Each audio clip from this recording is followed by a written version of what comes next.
We have our own race to be number one.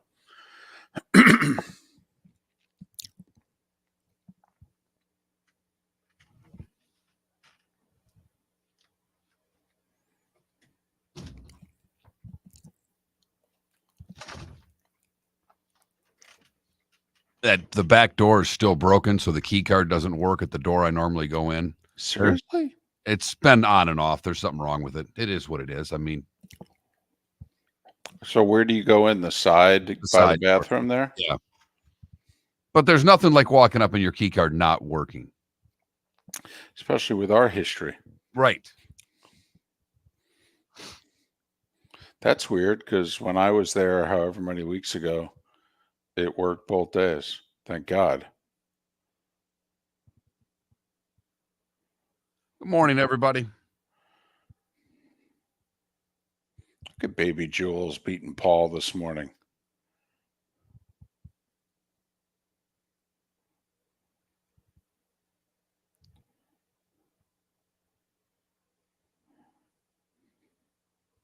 Yeah, I should probably retweet the show, shouldn't I? You can. I guess I probably should too.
They're working on a Devil Wears Prada remake.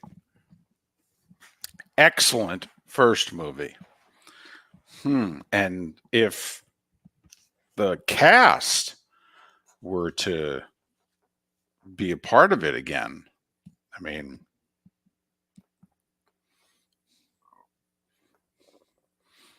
the top three on the bill for that movie is, you would have to think the script would have to be at least decent for all three of those. I was reading a thing about Caddyshack in which Harold Ramis was saying how like, one, he hates Caddyshack on a lot of fronts because there's only one guy who can swing a golf club. Because we have a golf movie and only one guy knows how to swing a golf club. But he said Dangerfield was so not used to movies that the first scene when he comes in, you want a bowl of soup with that? He says, action. Dangerfield does nothing. He says, action again. Dangerfield does nothing. Dangerfield says, you want me to do my bit now? Yeah, let me do the bit. He says, action a third time. Dangerfield does nothing. He goes, Rodney, do your bit. Rodney comes in, hits it, misses nothing. So every time there was a scene with Rodney, do your bit. Don't know if it's true, but it was damn funny. All right, here we go.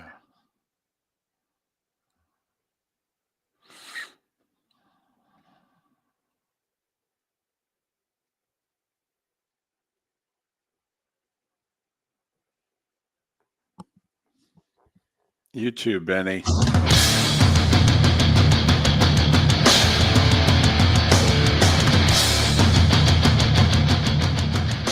You are listening to Miller and Moulton, exclusively on the Florida Sports Network. And now, here's Mark Miller and David Moulton. Top of the morning to you on this Tuesday. We hope your week got off to a good start yesterday. Man, we've got a nice show lined up for you today. But first, how the heck are you? Miller and Moulton, millerandmoulton.com, Miller_Moulton on X. Top of the morning to you, Mark. How are you? Good morning, David. Good day yesterday. Watched a little Wimbledon, watched a little baseball, got a couple of things done, ran into an old friend. So I had a great start to the week. I don't know. I know you're still Nurse David right now. I So am. hoping things are getting better on that front. Hoping she's liking the service she's getting from Nurse David, because that's really the most important part. It's not how you're feeling, but how she's feeling in getting care from you. Well, I have to admit, we are now 8+ days into an awful lot of time together. And this is a nearly 30-year marriage, which has been spent with large parts of time apart. Okay. And so 8+ days together, really together. We're doing quite well. I think it's the fact that no matter how much I can aggravate her, A, she needs me, and B, she's in more physical pain right now than emotional pain I can cause her.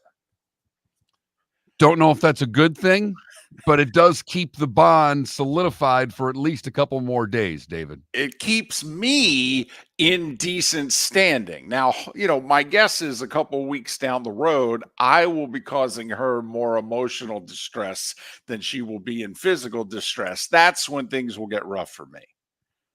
But the wife is making some progress, and appreciate all of you, whether it be the text line, whether it be the Twitch chat room, some texts and personal messages. That I appreciate it. Wife very much appreciates it. She had a knee replacement, and she's had quite a few major surgeries, and she was told this is probably going to be the worst from a pain standpoint. And you know what, Mark?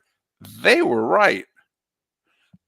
Well, they often are, and with this one, we knew it. I mean, everybody that knew you Everyone. knew what was going on. Everyone. Has said this Yep. was going to happen. So you Yep. just hang on, hold on, and know that there's going to be brighter days ahead. That's the only way you can look at it.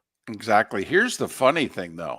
When normally we do this show, I'm in one room and separated by a hallway. My wife is in another room. Normally, she is working during most of this show, and she puts a noise machine in the hallway in between the two rooms, trying to drown out Miller and Moulton. Doesn't want it interfering with her work. She has to talk to other people, doesn't want the background noise. So she has the noise machine. Do you sleep with a noise machine at all? No, I do not. I don't either. Some people do like the sound of rain or whatever. So that's usually the buffer. And now, yesterday, she's not working. No noise machine. She's getting a lot of Miller and Moulton. A lot of Moulton. Well, a lot of Moulton. Very tough to hear Miller. Right. It is. Okay. And so, there are times in which she's like, man, you're loud. But then there's other times in which she's like, so what were you guys talking about there? I only caught half the conversation. So we have It's her. not TV/Miller and Moulton. Okay. You can watch it that way. That's true. She's got a TV in her room and everything. She could watch us on Twitch. But so it's funny. Right now, I think we have at least one member of our audience that is sufficiently intrigued, at times entertained. Well, and we hope today we will have you intrigued and entertained, because we've got a pretty good show lined up for you today. So it's a Tuesday. So that means David Samson. We're going to have Adam Schefter on the show for the very first time. I mean, you and I have been doing this nearly 17 years. We've had a lot of people on the show. We've been lucky. Adam Schefter had never been one of them. We're going to have Adam Schefter on the show. Check that box off. And you could argue the biggest story in sports yesterday was I don't know if it was official announcement, because I think the presser is later today, although our guest coming up in an hour and a half, Bob Harig, broke the story. And because he broke it, he kind of forced the PGA of America to release the story a day before they wanted to. But Tiger Woods is not the captain of the U.S. Ryder Cup team in a year plus. It's going to be, wait for it, Keegan Bradley. Woohoo! Who's not USA.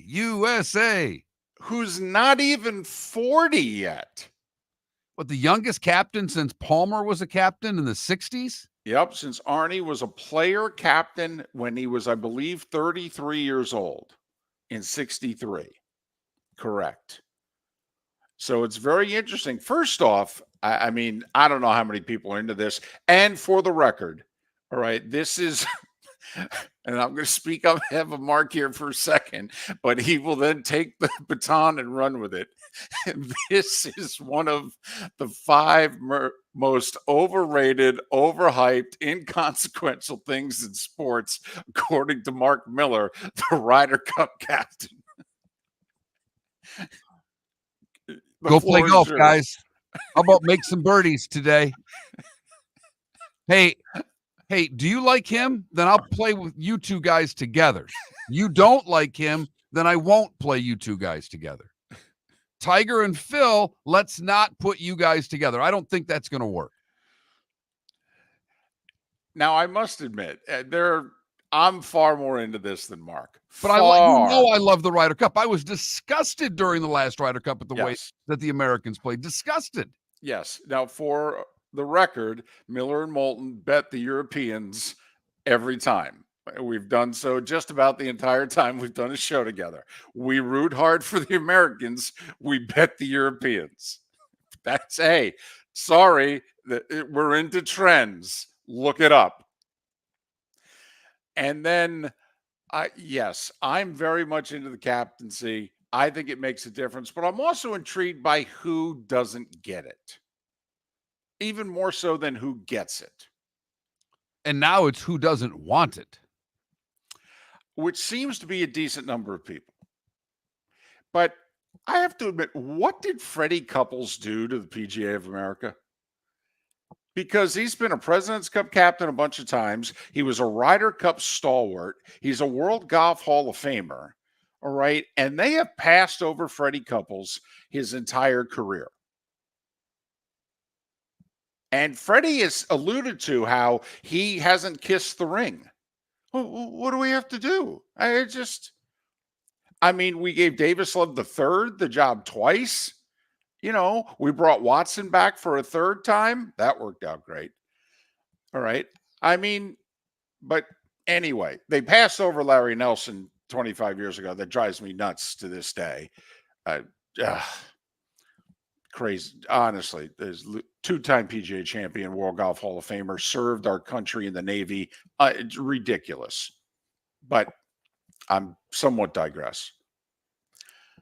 So, yeah, one of our favorite topics because Mark yawns and I am really emotionally wrapped up in it.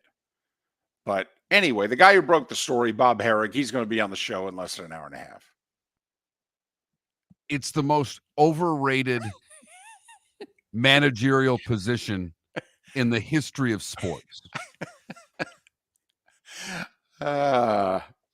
We were talking yesterday about the U.S. men's national soccer team, and they're going to change coaches, managers, whatever you want to call them. We think so. Whatever you want to call them. Right.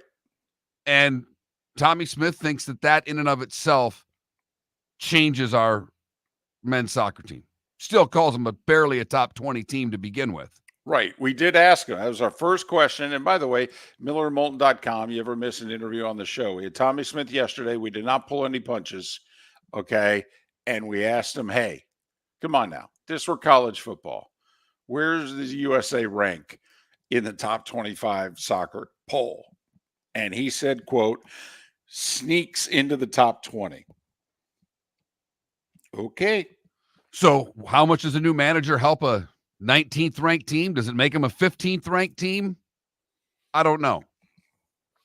But you tell me, Oklahoma State. Okay. You tell me. And in football, I think it matters a lot. I don't know how much it will matter in soccer. We will find out. And unless you make birdies, David, it doesn't matter in the Ryder Cup. Can the captain force players to make birdies? Now, there is a little bit of intrigue with this one, though, because he was the guy that was left out a year ago when they selected the 2023 team.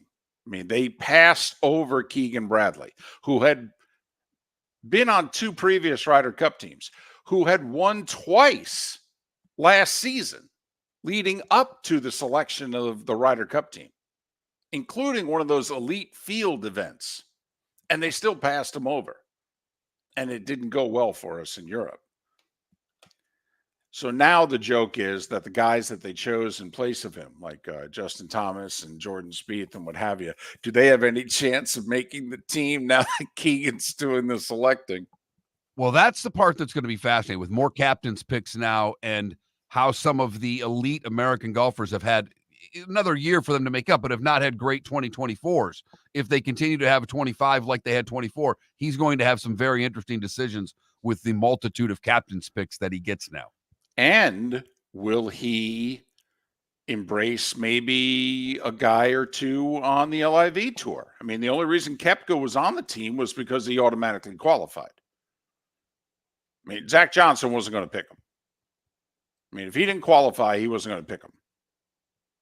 So, that'll be interesting. I mean, the thought is we're still going to have LIV a year from now, right?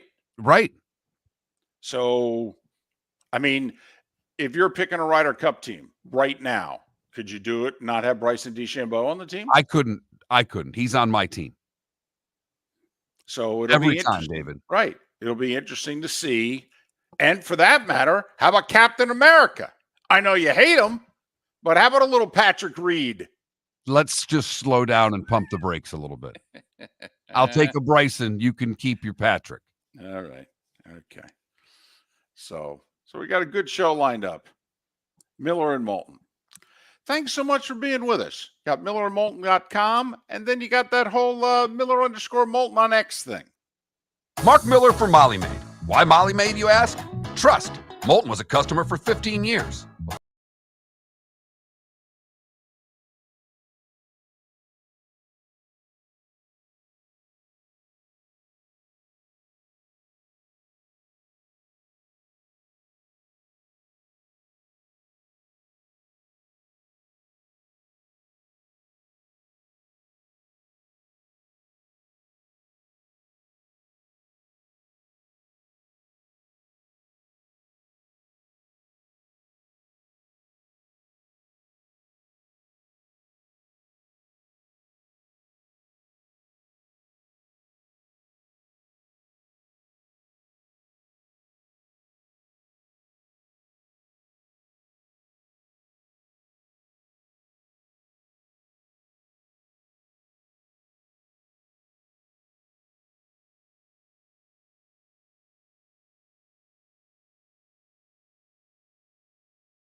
Trent's doing okay. He's working 2 jobs. He's producing a morning show, as it turns out, and he's working at a liquor store. And he's on the evening shift at the liquor store. I said to him, "You got to get you to put you on middays, because otherwise it's going to ruin your sleep." But he's doing okay. He's back home, and he seems happier. I think just being back home. I don't know if he likes what he's doing more than when he was producing the show, but he likes being at home.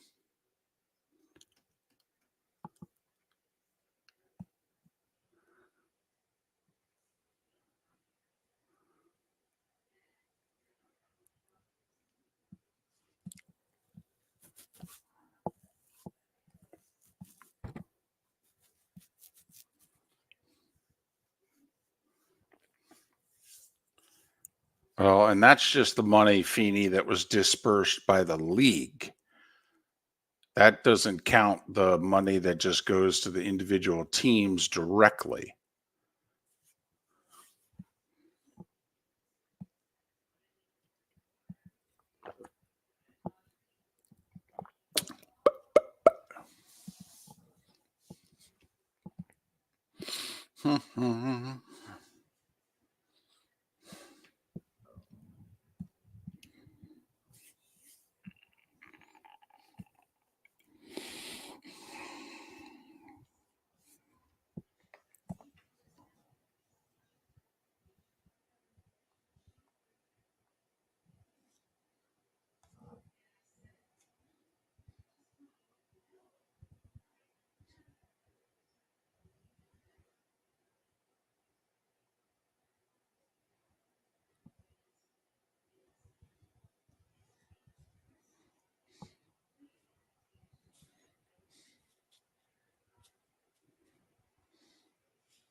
Welcome back to Miller and Moulton, only on the Florida Sports Network.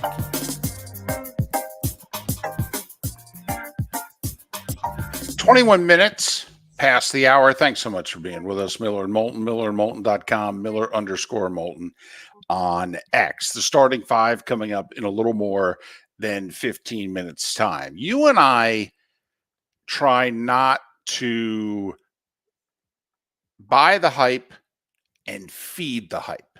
Is that a fair assessment of the two of us? I think that's pretty fair.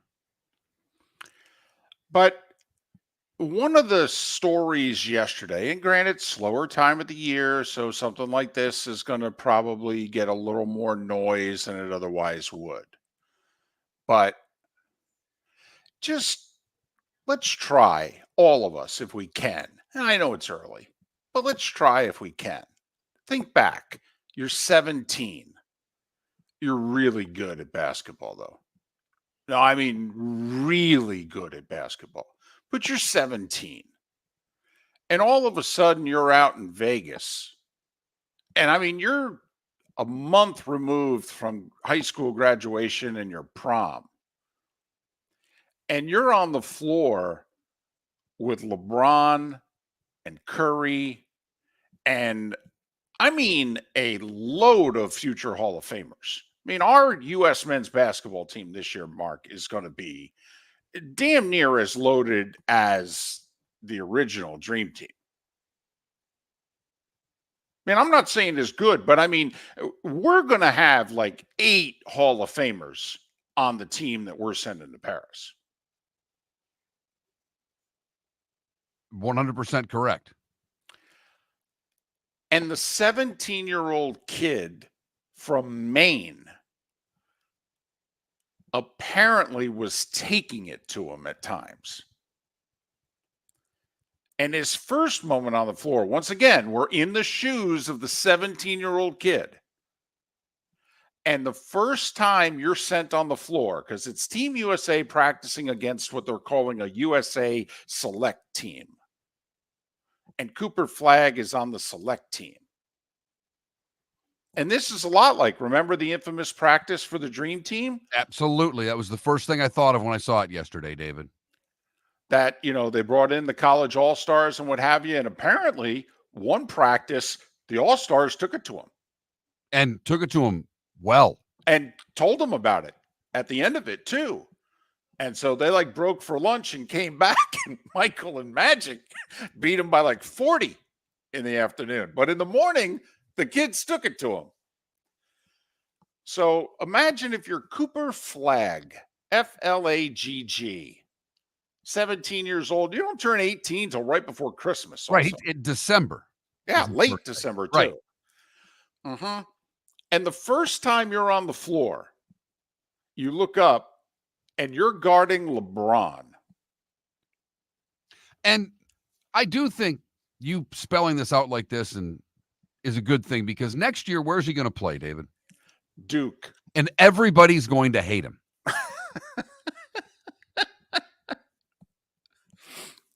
So it is good that we get this positive attitude started for Cooper Flagg now, because he will be a Duke Blue Devil next year, and it will all come to a screeching halt. Grew up in Maine. I mean, I had hoped that he was going to stay and play his 1 year at college at Maine. I really did. I know he'll develop better. He'll play against better players and teams. And, I get that. But, I mean, come on. He goes to Duke. What? Okay. He put his name on the wall one day eventually amongst, first-round picks and guys Duke who is played always in the paid league. more, David. Hmm? Duke's always paid more. Well, I put it this way. He went to Duke over UConn. Okay. Hurley is genuinely still annoyed that he chose Duke over UConn. But just imagine, though, you're 17 and you're in a These gym. are your heroes. Yeah, If you're a totally. hooper, these are your heroes. Make no Right. mistake. These are the guys you've watched, you've emulated your game after, you've worshipped damn near as a Right. child when you play hoop. I mean, these are the guys that this is it. Right. I mean, 17. I mean, when Steph was becoming Steph was around 2014. So think about that. He's 7. Now he's growing up. He's already 6'8". I mean, how could he not look at a Durant or a LeBron and be like, I want to be like that? Right. But apparently he, dunking on him, step back threes, not intimidated, taking it to him. 17. 17. We were talking, what was it? Was it not last week? It was the week before. The 15-year-old kid from Jacksonville Beach who's playing in the PGA tournament. Okay. And, not intimidated at all, whopping 5'7", $135. Speaking of which, that amateur at the John Deere ended up T3, I think. I know. It's someone in the Twitch chat room who wonders if Keegan Bradley will put him on the Ryder Cup team in a year. He'll do it over to Shambo. I'll be fascinated by these captain's picks. I will say that much, David. I'm very intrigued. But just imagine if you could be, we've said this before, if you could, just imagine yesterday you were Cooper Flagg. I mean, his dad's apparently out there. I don't know if mom is as well, but I saw a quote from his dad. Okay, so dad's, out there. I mean, he's a minor. I think he needs adult supervision or Team USA would get in trouble. Even though I'm sure Team USA is picking up the whole tab, but he just, somebody has to rent the damn car. It's amazing. Yeah. My goodness. How long's LeBron been in the league? Well, let's see. He was 2003 draft, I believe. Wasn't it the 03 draft? I thought it was. He's been in the league. How many more years and this kid's been alive? 4. Right. Right. Durant was a freshman in college when he was born. Well, I think the year that Cooper Flagg was born was the year that LeBron took the Cavs to the finals for the first time. Because he was born in December of 06. And LeBron took the Cavs in the 06-07 season to the finals. So, yeah, when he was born, LeBron at the ripe old age, I think of 21, was taking the Cavs to the finals, maybe 22. Right. Now he's dunking on him. LeBron, and you had to know those guys, broke for lunch and looked at one another and said, somebody's got to put this kid in his place. It's going to be you. So D up the 17-year-old. I've had enough of them already. Exactly. Don't you think at some point, LeBron said, I'm going to post him up. Give me the ball. Give me the ball. I outweigh him by 60 pounds. Give me the ball. All right. Kids, you could just imagine the trash talking. You can't let that kid dunk on you. He's from Maine, for goodness sakes. That hotbed of basketball. Exactly. So I just thought, imagine that. And you're right, though. He's going to be the hot recruit at Duke. At Duke. Right. So most of you will hate him in 6 months, by March. That short run you'll have of his collegiate career before he goes first overall, hopefully the Detroit Pistons. Well, goodness knows they're due for some lottery luck. They keep having a worse record and picking 5th. So maybe this year they'll have the 5th worst record and pick first. Boy, that'd be something if they had the 5th worst record. That'd be really an accomplishment for the new coach. By the way, no doubt about it, he would have. Remember, there have been times here in the last 30 years where you go straight from high school to the NBA. Obviously, now you can't. But if you could, all right, a buddy of mine just texted me and said he would have gone number 1. The way he played yesterday, that deal is done. The starting 5, it's next. The law firm of Michael F. Hornung specializes in criminal defense, DUI, personal injury, nursing home claims, and auto accidents.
Ray John, I was with you, by the way.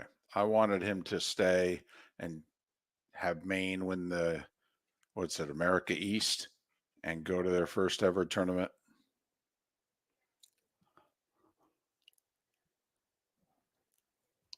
Well, not only that, I mean, let's be brutally honest. He's going to fit the stereotype too. He's going to be the, white kid at Duke, so he's going to get all that grief.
Actually, he's spent the last 6+ years under house arrest, Sonny.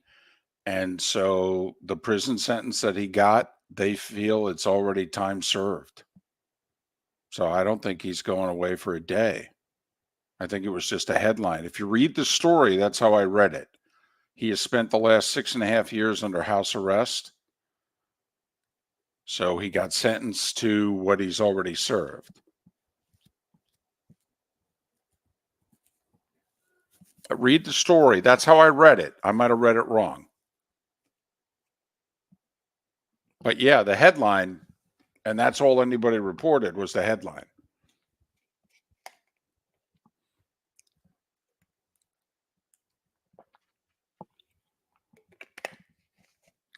No, E.B. Hill, there's not much diversity. No. New Hampshire, Maine, Cape Coral, right.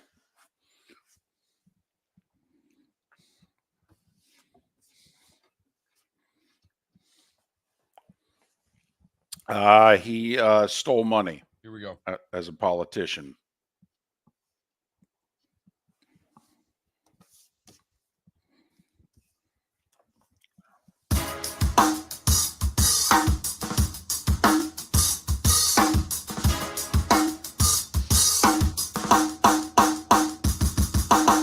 Welcome back to Miller and Moulton, only on the Florida Sports Network.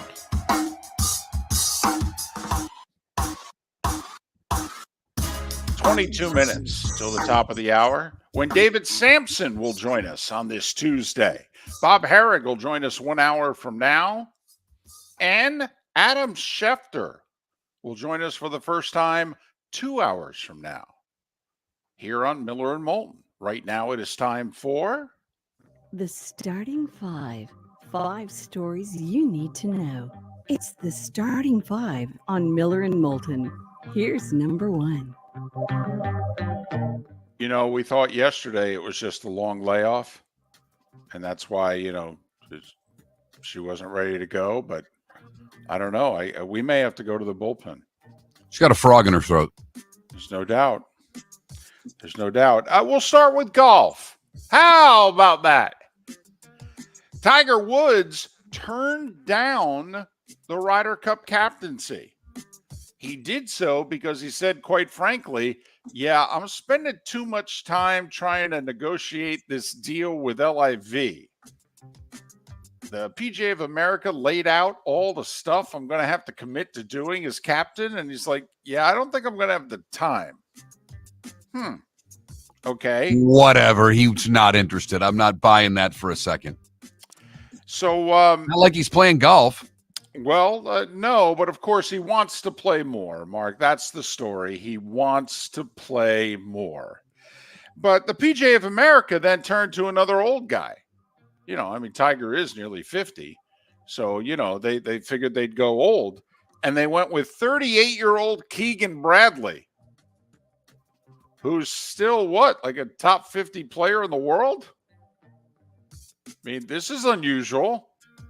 Usually they give you the captaincy when you're at the end or you've already said you're done. Keegan Bradley at 38, the youngest captain since Arnold Palmer was a player captain back in 1963. The story was broken by Bob Harig of Sports Illustrated. He will join us 1 hour from now. That's a pretty good get by us, isn't it? Not bad. Yeah. Bob's been pretty good to us over the years, and by pretty good, I mean great. Exactly.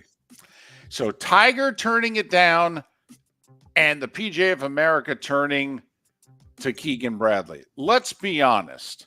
This would have been Phil's captaincy. Done deal. No questions asked. The Ryder Cup's taking place at Bethpage Black. The most popular golfer in the New York metropolitan area is not Tiger Woods. It's always been Phil Mickelson. Whether it was Winged Foot, winning the PGA at Baltusrol, the U.S. Opens at Bethpage. Phil had the gallery. That's who they were rooting for. Tiger was the Yankees. Everybody there was rooting for who could take down the Yankees. Phil was the guy. Mark, this would have been Phil's Ryder Cup. Absolutely. Done deal. Absolutely. 2-time PGA champion, Hall of Famer, at the end of his career. Take a little break from the CBS booth to come over and do some Ryder Cup captaincy. You're right. And now, who knows if he had signed with NBC? Oh, okay. It would have been awkward. Okay. Being, captain, color commentator. But then again, you know what, Mark? This might have changed golf because you know how in hockey they have the analysts now between the glass? Do you think Phil would have been breaking down the Ryder Cup while walking the course as captain? I'll tell you what, it would have been transparent if he was captain. I do think what he would have told you would have been genuine every time. I don't know how Keegan will be. We'll see. Would he have driven around in the cart with Maltby? Raj, let me tell you. NFL news. Steelers cornerback Cameron Sutton suspended the first 8 games of this season. He hasn't even played a game yet for the Steelers. He came over for the Lions. He violated the NFL's personal conduct policy. This goes back to, do you remember late March? There was a warrant in Hillsborough County for Cameron Sutton, and he was like on the lam for a couple weeks. Well, the stories were awful of what he was suspected of doing. Yes, domestic battery is what he was charged with. He's entered into some program that will make the charge go away, but the NFL said, yeah, that may be the legal solution for you. We can administer our own justice. Sutton and his agent have already said they will not appeal the 8-game suspension. College hoops, remember he turned down the Lakers, but Dan Hurley did okay. He officially signed his contract with UConn yesterday, 6 for 50. You know, I mean, it's not Getzel money with the Lightning. You know, it's not Reinhardt money with the Panthers, but he's still doing okay. You know, 8 1/3 a year for going back to back. Baseball. You into the home run derby at all? More than I am the All-Star game. Okay, well, the home run derby's Monday. All-Star festivities, that's what they call it. All-Star game festivities are in Arlington, Texas. That's kind of nice. Rangers, defending World Series champs, they get to host All-Star festivities. Well, the home run derby on Monday, we know 5 of the 8 participants, Mark, because Bobby Witt Jr. of the Royals or Marcell Ozuna of the Braves are joining the Phils' Alex Baum. Okay, the Mets, Pete Alonso, and the Orioles, Gunnar Henderson. So 5 of the 8 are known in the home run derby. And then you got 32 newcomers out of 64 in the game a week from tonight. It's Alex Bohm, by the way, not Baum.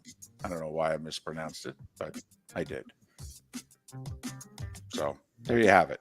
5 of the 8, huh? Home run derby's 8 on Monday. We still don't know who's in the home run derby. Well, Ohtani's already said he can't because it's getting in the way Right. of his Tommy John recovery. By the way, just sidebar here. Don't you think Ohtani, with the pass that he's been given, okay, this offseason and the beginning of the season, don't you think Ohtani kind of owed it to Major League Baseball to kind of compete in the home run derby? What pass is that? You mean the gambling allegations that He had nothing to do with. translator was accused Right. of, and he had nothing to do with? Nothing, Mark, he had nothing to do. Millions of dollars came out of his account. Okay. If more than $10,000 comes, it needs a signature from the person who owns the account.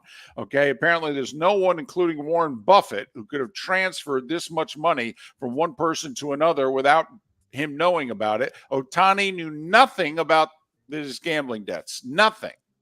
And you Nothing. think because of that he owes baseball a little something? Yeah, I actually do. Because here, I'll go. You want a conspiracy theory? People who want to go conspiracy theories, people who want to go throw politics into sports, fine.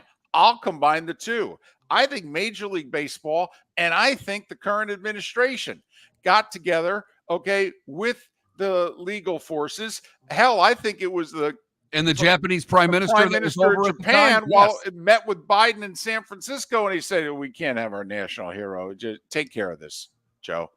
Joe, take care of this, will you? All right. Yeah. Uh-huh. Yeah, and so I think he could little something. 3 hours on a Monday night in Arlington. Yeah. I think he could have. No? Am I out of line? David, I think you're Huh? right spot on. You and I are on the same page with this. I don't know how Ohtani got the pass from everybody. Right. The last hope time s- someone got this much of a pass was Tony Stewart killed a guy, and everybody said nothing happened. Exactly. Like apparently the guy brought it upon himself. Baseball last night, there were 7 games. So Chris Sale got scratched for a day. The All-Star is going to pitch later tonight for the Braves. But the Braves were down, I think it was 3-1 in the 9th. Sean Murphy with a 2-run homer in the 9th to tie it. We go extras. Braves beat the D-backs 5-4. Tigers have won 4 in a row. Boy, that game barely took 2 hours last night. 1-0. That game moved. Yes, it did. Well, the game went quickly. I don't know if it moved. Not a lot of balls in play, David. Well, that is true. Cards have won 4 of 5. There's 6 games over 500. Give it up to the Cardinals, who still have like a minus 30 run differential. 6-0 over the Nats. Pirates scored 5 in the 6th, beat the Mets 8-2. Did you hear what happened in that game? Mets have a rookie pitcher. They had him on a pitch count, 75. He's cruising, Mark. He's given up 1 hit into the sixth, gets the first 2 outs in the sixth. He's thrown 77 pitches. Manager comes and takes him out. He's obviously cruising, but won't let him finish the inning. Brings in a guy making his major league debut.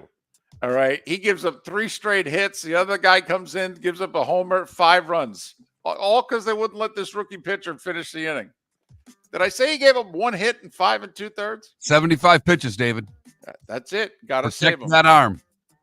Got to protect that arm. Right. I mean, tell me somewhere Nolan Ryan's not picking up the phone and calling somebody going, are you watching this crap? All right. They didn't take him out at 177 pitches. They took him out at 77. Twins are 5 back of the Guardians. They beat the White Sox 8-6 and 11. Our Reds mark a winner 6-0 over the Rockies. Texas beat the Angels 9-4. Good news for the Angels. That stud Anthony Rendon, after missing 68 games with a hamstring injury, he's back. Went 1 for 4 last night with an RBI. The guy who said he doesn't love baseball, it's just a job. He's making $35 a year. Wimbledon, Taylor Fritz came from 2 sets down to upset the 4th seed Zverev 6-3 in the 5th. He'll face the Italian Musetti in the quarters. Taylor Fritz with a chance to go to the semis at Wimbledon. That was a great comeback yesterday. Yes, it was. The 2 seed Djokovic advanced, and then he chastised the crowd for not giving him enough love. See, the guy he was playing, his last name was Rune, I think. And they go, Rune. He had a lot of people cheering for him. But he thought they were booing him. Well, they kept doing it when he was getting his post-match interview. Right. And that's when he just let him have it. He just said, right. And by the way, women's 11 seed American Danielle Collins lost in the 4th round, and she was heavily favored to win and get to the quarters. NBA, the Heat retain Hayward Highsmith, 2-year, $11 million deal. He had a lot of offers from other teams, and he said, I came back to the Heat because they were the ones that took a chance on me and developed me. So a little loyalty there, a little Heat culture paying off. And finally, Mark, soccer today and tonight, Euro 2024, Spain against France. I'm picking Spain. I think that's a solid pick. 3:00 on Fox. Big Fox for Spain and France. Tonight, 8:00 FS1, Copa America, Argentina against, Canada. Could have been us, Mark. Could have been. So Argentina with Messi and Canada, 8:00 FS1. That's the soccer going on. And at 9 minutes before the hour, that was the Starting 5 every weekday morning at this time on Miller and Moulton. I am so glad, and I'm a Mets fan, I am so glad that with 2 out and nobody on, they gave up 5 runs to the Pirates and lost. I was so rooting Sunday night. Cutter Crawford, 7 innings, 3 hits, 68 pitches. 68 pitches. He's mowing down the Yankees like a bowling ball on a bowling alley. And Cora takes him out. 68 pitches through 7. He's shutting them out. And he takes them out of the game. I was so hoping for the Yankees to score 9 runs. The relievers did the job, though, and Cora looked smart. But, man, I hate when managers do that. For goodness sakes. Golly. So, and I'm with you, David, but I'm playing a little devil's advocate here. When they tell the manager to pull the guy after 75 pitches, what happens when he doesn't pull the guy after 7? And I'm being serious. I know. I know. And God forbid the kid, a week down the road is, Because they're not managers anymore. No, they're not. They're glorified babysitters. Take care of the room, take care of the guys, and do what the general manager and the analytics people tell them to do with the lineup. Although I'll say this, Cora with the Red Sox, he's won a World Series title, for goodness sakes. He can do whatever he wants. The guy, I think he can. I actually think he's got more stock with the organization than the first-year GM. All right. The Mets manager, though, is a total rookie. Absolutely. He's taking orders. Yeah. In fact, he's going out and picking up the food and bringing it back to the hotel. Yeah, totally. Mm-hmm. So they're stuck. And until Akora proves that he can do that and get away with it, you're not ever going to get a young manager to do what you want them to do. Well, we'll ask David Samson about something like this coming up next on Miller and Moulton and millerandmoulton.com. Thanks for listening. Visit Jason and Todd at the Diamond District. Todd, have you noticed every jewelry store in town sounds like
Good morning, David. Good morning. Can you hear me? Very well. You're in Miami, right? Yes. You're hosting for a week, aren't you? Yeah, I'm hosting all week. So I do nothing personal till 8:50 and then them from 9 to 1:30.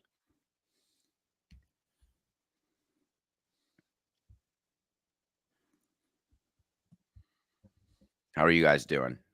Well, we're doing okay. Good. We're doing okay.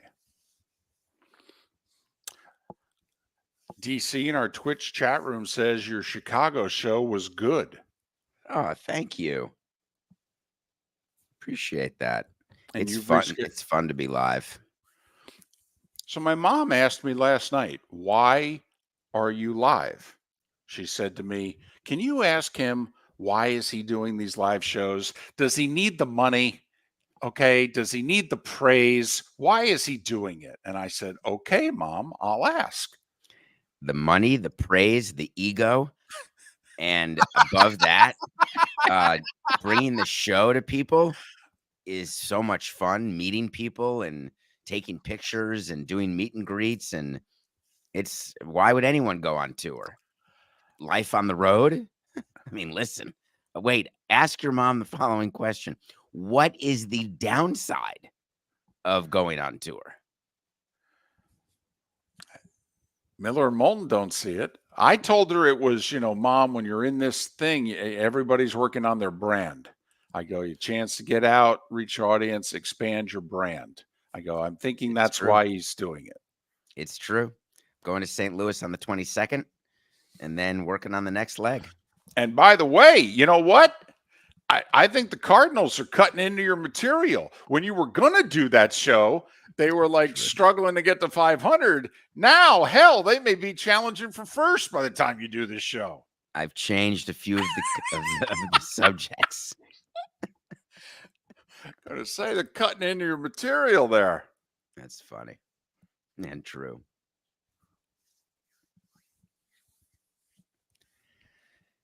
I didn't particularly like last Tuesday. Oh, because we didn't do a show? It throws me off. I know Tuesdays based on you guys. And when you're not there, like my whole week, I never knew what day it was. Next time, do you want one of us to just call you and do like 10, 12 minutes on the phone? I mean, Mark was on a true he was on a true vacation. So this time I would have bit the bullet. I would have called you. Bit the bullet. I would hate to torture you. Well, I mean, Mark's, he was at Marathon. He's relaxing, fishing, wife and kids. It's a little awkward to break away and walk down the dock and do 12 minutes on a cell phone. Done it. I'd have been fine with it. Yeah, I did it at Disney back in the day. Used to do a morning show, call in, do sports. We were at the theme parks. I said, hold on, I got to do my bit.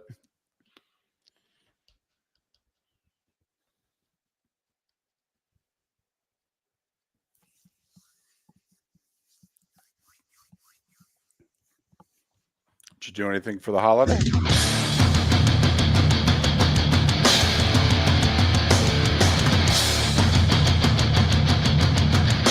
You are listening to Miller and Moulton, exclusively on the Florida Sports Network. And now, here's Mark Miller and David Moulton.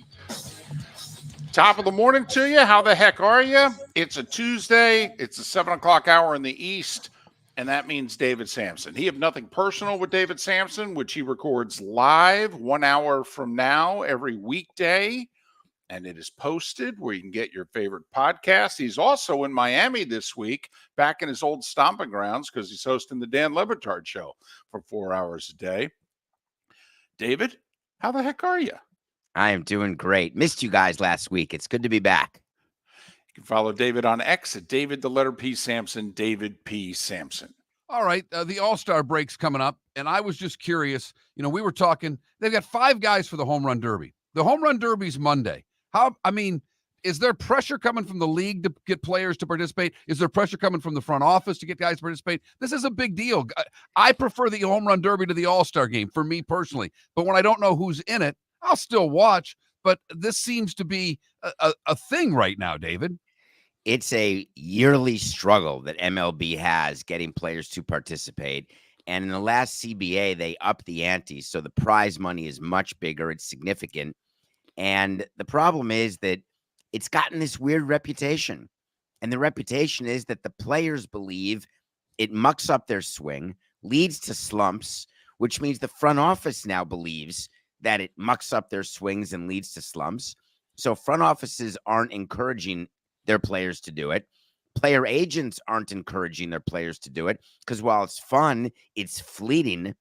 And it's not really a factor in arbitration or free agency. It's cool and everything, but you don't get paid for it. So it's been an issue, and it's going to be interesting to see who the last 3 names are. But I would not – it's reminding me of the NBA dunk contest. people don't remember the days of old with LeBron and Dominique, and it was Spud Webb, my guy. I mean, it was superstars, Julius Erving.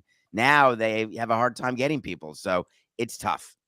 Yeah, I mean, remember Jordan and Dominique, the battle in Chicago in the late 80s when they're both in their young prime and, older prime? I mean, oh, man. All right. I think Ohtani owes Major League Baseball one. His reasoning for not participating is the home run derby could endanger his recovery from Tommy John surgery. Are you buying it? Because I think he owes MLB one and he needed to take one for the team here. I don't think he owes MLB one. I've never come across a player who ever felt they owed MLB Really? Have anything. you ever come across a player who had millions of dollars in a gambling scandal in March? Okay, that's where I think he owes MLB one. What you're saying is that MLB conspired with Ohtani to put it all on the interpreter, and therefore the payback is Ohtani should sacrifice his rehabilitation, which is dicey anyway, because coming back from a second Tommy John is so difficult, and the favor would be do the home run derby. Is that what's in your head? I think Major League Baseball's investigation into Ohtani's gambling is Putin's investigation into the Wall Street Journal's investigative reporter. Okay, There were something federal along officials those involved. lines. Right. Yeah, there was a federal investigation. I'm not going to disagree with your conspiracy theory. I think it was Okay. very clean, very neat, got wrapped up faster yeah. than I can go Right to after the grocery Japanese store. prime minister came over and visited with our president. I mean, the timing of this all leads to a great conspiracy, David. It does. And you couldn't have MLB's face involved in gambling. There's too much money involved with the gambling companies. I understand everything you're saying, except where I stop is it doesn't go to, there's no bridge to, hey, you owe us, do the derby. It could be you owe us blank, doing the derby's not it. I just think they could have made a phone call and said, Shohei, I know what you're saying, but I think you should be there Monday. What do you say? I think that call, it's interesting. If he were injured and couldn't participate in the game, I would hope that he would come for the weekend. But again, it's hard to get players to come. You're going to see a lot of replacements coming up in the next week with pitchers who are not eligible to pitch or injuries that happen. A new starting first baseman, either Alonso or Freeman for the National League because of Harper. So I think you're going to see a lot of stuff that happens, but it's always been hard to get players to come to the game when they're not participating, or to get players to do the derby who aren't participating in the game. They feel as though it's not their weekend, that they should be all-stars and then part of all-star weekend. We had an exception in 2017. We had Justin Bohr, our home guy, do the derby, and he was fantastic.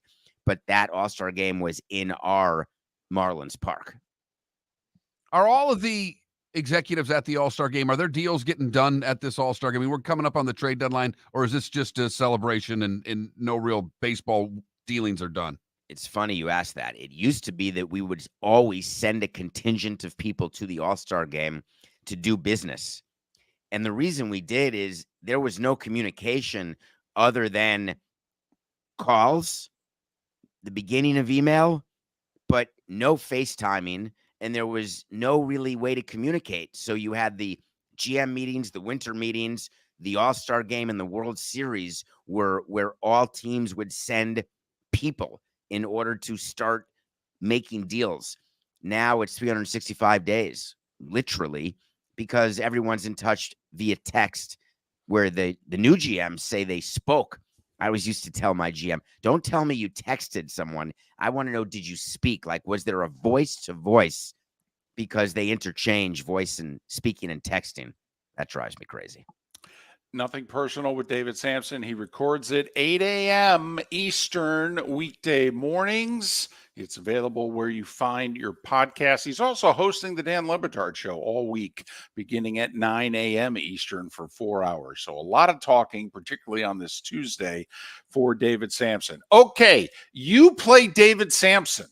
I'll play your manager.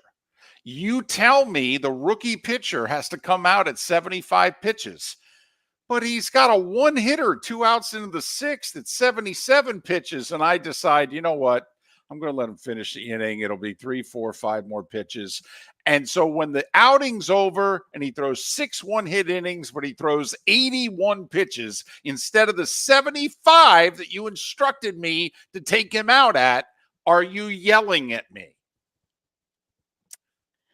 The answer is I'm not. The answer is the agent maybe. The answer is the GM maybe, the training staff maybe, and the owner maybe. And you're really, as you know, because we've talked about it before, you're getting into a thing with me with what happened in 2016 with Jose and pitch counts and how a higher pitch count led to an extra rest day as part of his rehab, which led, frankly, to his passing. So I totally know what you're saying. An extra 6 pitches to finish an inning, I'm not going to lose my mind. But there are people, when we set up what the agenda is for a player before the game, it's set up and it's in stone. And I always viewed pitches as different. People call them high leverage pitches, high stress pitches. It's my eye. It's not the analytics. I'm watching a game. I'm watching the pitcher. I'm seeing what's called. I'm watching the fingers, so I know the pitch. I know what is supposed to be the sequence. I know where the balls are supposed to be. If he's missing, if he's laboring, I view that as more a sign that there's a problem versus the number of pitches. And for those that don't know, in the Mets-Pirates game yesterday afternoon, the Mets rookie pitcher, one hitter into the 6th. He's on 77 pitches. They take him out because the pitch limit was 75. And with 2 outs and nobody on, they give up 5 runs and they lose. But, hey, that manager had his orders and he said it. Hey, the pitch limit was 75. So, I told the kid before the inning, I'm taking you out as soon as you get to 75. He got the second out at 77. He took him out.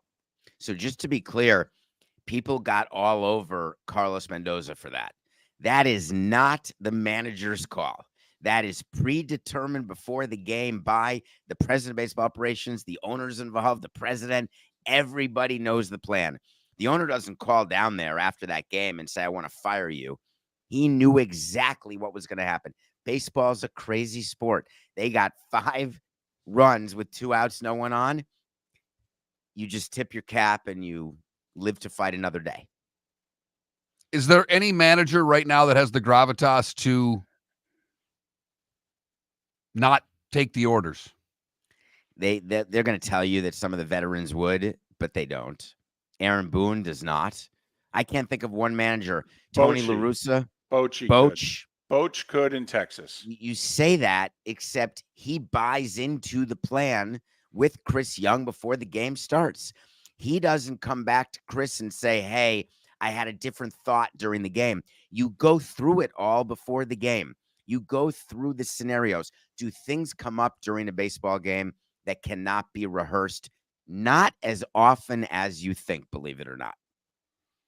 I don't know. It's the old Mike Tyson line. Everybody's got a plan till you get punched in the mouth. I mean, you and I sitting at 10 in the morning over breakfast can have a plan. Kid's got a 1-hitter through 5 2/3. What's 3, 4 more pitches? That's really early on in the conversation. That's like the for no hitters. This is always funny to me when the broadcasters and the fans are all discussing, are we going to let him go? Or are we going to, when a kid has a no-hitter after 6 innings and he's at 106 pitches, there's no conversation going on between the front office and the dugout at that moment. That's already been discussed. Hey, by the way, if he's got a no-hitter, he's not going over 105 pitches. I don't care what inning it is. And that's it. So that's early on in the conversation. By the way, what'd you think of Jose Miranda? 12 hits and 12 at-bats. I did a thing on that on Nothing Personal. I think it was Nothing Personal. I can't remember. I think it was yesterday. That's one of the most important, interesting records around. 12 straight at-bats with a hit. People confuse at-bats with plate appearances, but be that as it may, it's amazing. And, of course, I started paying attention and watched his 13th at-bat where he flew out to left field, of course, but sharing a record with 3 other people who I'd never heard of. And maybe in 50 years, no one will have heard of him, but it's really cool. Just want to get your reaction to that. It was fun. Very quickly, everybody needs bullpen help. Okay, you got 30 seconds. How come people aren't making deals now? Why blow games for the next 3 weeks before you get your help? Why get it now? So you are preaching to the choir where I always wanted our GM to hurry up and get ahead of the market. And if you look at when we did our deals for relievers, we did them earlier rather than later because blowing saves in July stinks. It really is crushing to your team, both pre and post All-Star break, which is where we are. So I agree with you that teams should be moving their relievers, but there's obviously a difference in how teams are valuing their assets.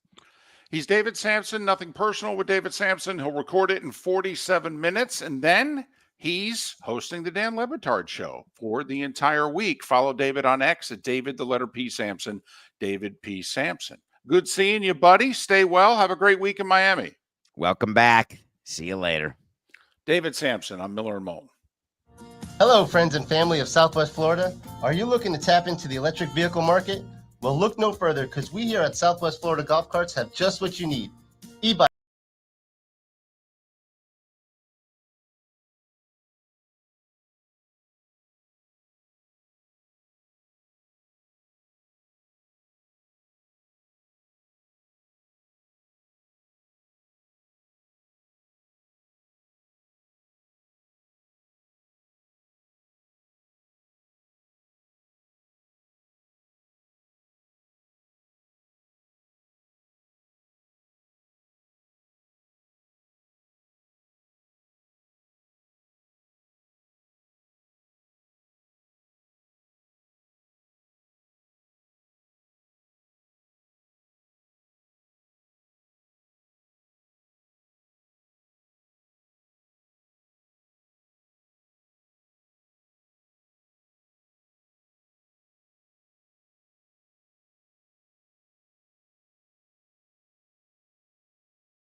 Thanks, Kenneth.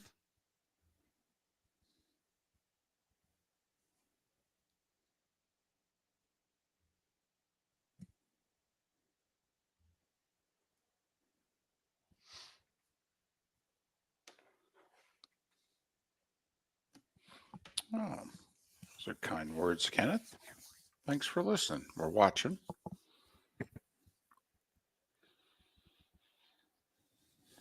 First off, Irish football, why didn't the Astros do it a month ago? Seriously, why? I mean, you released Abreu, or what, 2, 3 weeks ago? I mean, why haven't they done something about this going back to Memorial Day? I don't understand. And the Mariners, by the way, the same thing. I mean, why both teams are not getting. Yeah.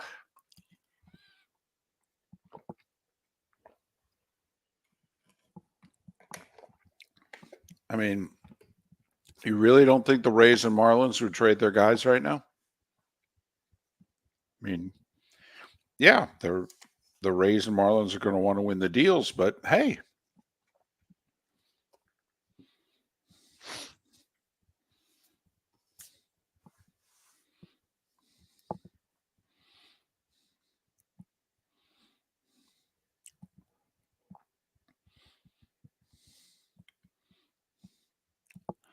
I'm waiting for one of the two AL West teams to acquire Alonso.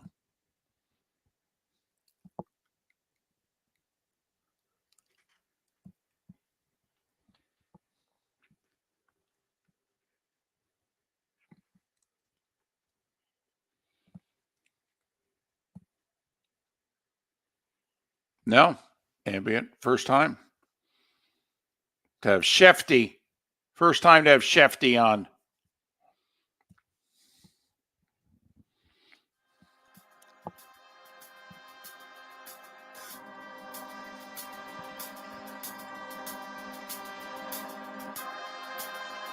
You're listening to Miller and Moulton, only on the Florida Sports Network. And now, here's Mark Miller and David Moulton. 21 minutes past the hour. Miller and Moulton. MillerandMoulton.com, Miller_Moulton on X. And I have to give my co-host, Mark Miller, a lot of credit here because Miller and Moulton are good at a couple things, one of which being 24 hours previously thinking of what would be a great poll question the next day and then forgetting what that question is when the next day arrives.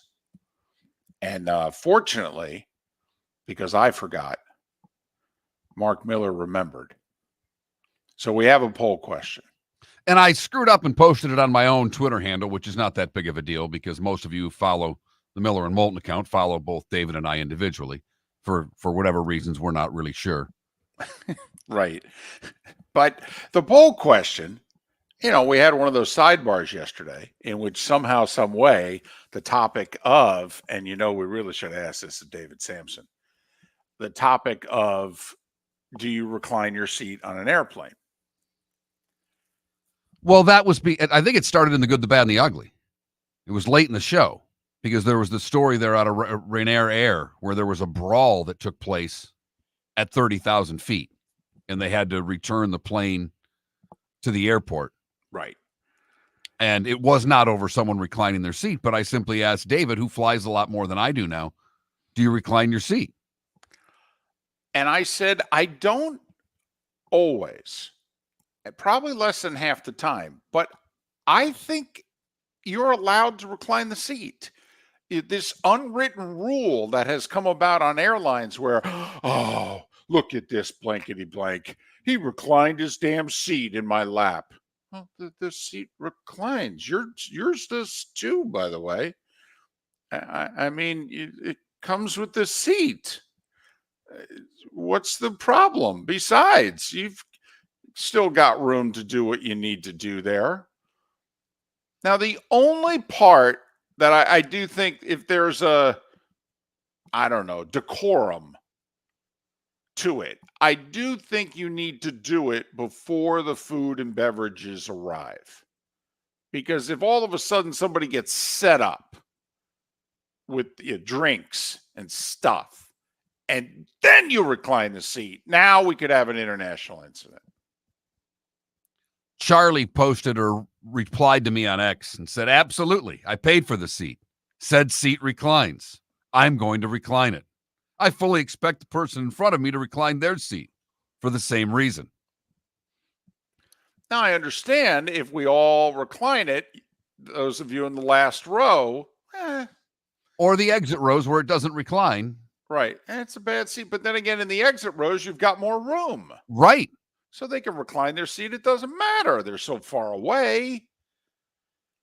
But yes, I think it's okay that you recline your seat. I don't think you're committing a violation. I don't think you're violating an unwritten rule. So interesting that you went there, because I believe this is an unwritten rule of air travel now. It never used to be an unwritten rule. Thank you. It's kind of like David Samson talking about the home run derby. Now guys don't want to participate. The slam dunk contest, reclining on an airplane. Letting a pitcher finish an inning. Right. Just but I don't. When did it become rude to recline the seat? The seat's always reclined. Help me out Everything you're here. saying makes a lot of sense, David, because all of it is true. We're just angry. We've just gotten so miserable as a society. We are so worked up about all the stuff that doesn't mean a hill of beans.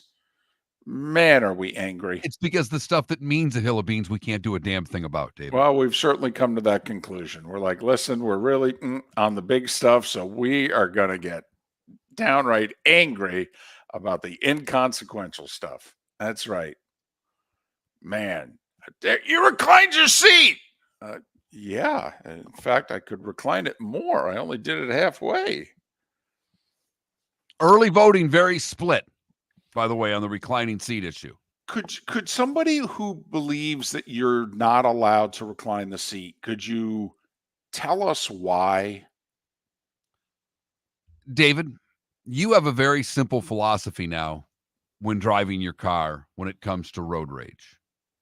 Right. Everybody's packing.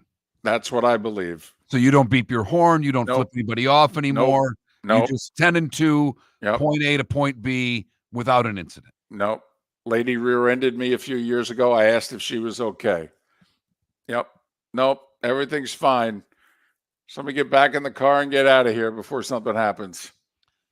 David, I'm convinced that if I recline the seat, that we're going to have that incident that was on Rainier Air yesterday because people are that angry. So for me, for a couple of hours to sit straight up, luckily for me, it's one of the few places that, flying as a short guy, I'm 5'8", flying doesn't bother me. I don't need a ton of leg room. I can get my bag down in front of me and just plop my fat butt in the seat and call it a day for a couple hours. Now, as Arch points out in our Twitch chat room, Mark, I do think it's fair to make the assumption that the person behind you does not have a gun. No, but I think there could be an incident. And what I don't want on a plane is an incident. I don't want someone yelling at me. I don't want, because I've had someone kick the seat when I've reclined the seat before. They and I don't. Kicked it? Oh, yeah. They kicked it? Yes. Huh. A couple of times, as a matter of fact. Why? I did not return the seat to its upright position at any point. Oh, yeah. Oh, heck. It's game on at that point. Sure. Now, even when the plane's landing, you're going to be fully reclined. Absolutely. Get yelled at by the flight attendant before you put that seat back up. So that's all I want to know. That Mark Miller, the David Moulton, text us, Twitch chat room. If you don't believe we're allowed to recline the seat on an airline, could you explain why? Maybe you'll change my mind. I'm open to this. I mean, it's an unwritten rule. So we all decide which unwritten rules we're going to follow.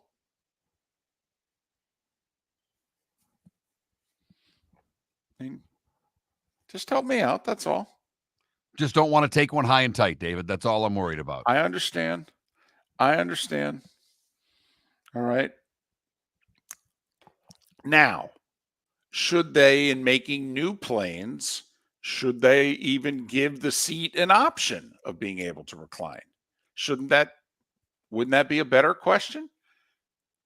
I mean, no, you're not doing anything wrong if you sit in a seat that reclines and you use it. And I didn't, for the record, in posting the question, I did not ask, I did not try to sway the vote one way or No. another. I just simply asked, do you Right. recline your seat on an airplane? Now, I have to admit, I'm a little more worried about Boeing making sure that the doors are staying on. Seems to be more important than whether or not the seat reclines. Well, I don't know, because the video, when the door flew off, everybody just sat there really calmly. Okay. They get more worked up, Mark, if the seat is reclined than if they do if the door flies open. Ended any chance of me ever wanting to be in an exit row again. Keep me as far away from that damn doors as humanly possible. I see. To me, I thought, like, wow, this is the greatest convertible ever. Oh my goodness. Look at the wind blow through their hair. Talk about being in a 64 Mustang on Route 66 back in the day. Man, look at this. So, but it's something for the engineers at Boeing to consider after they work on the doors and the hinges and what have you, and decide whether or not the seat should even recline or not. But I'm sorry, man, you can't give me the option and then take it away because, well, you just can't. Bob Harig broke a big story yesterday. He's kind enough to talk about it with us next on Miller and Moulton. Mark Miller for Molly Maid. Why Molly Maid, you ask? Trust. Moulton was a customer for 15 years. Affordability. Didn't I just say Moulton was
Yeah, Feeney, I don't use it for anything but sitting in. Goodness knows I don't game and I don't play games on the computer, but I could.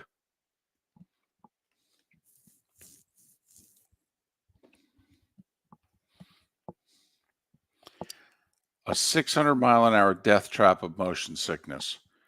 When's the last time somebody died in an airplane? That didn't crash.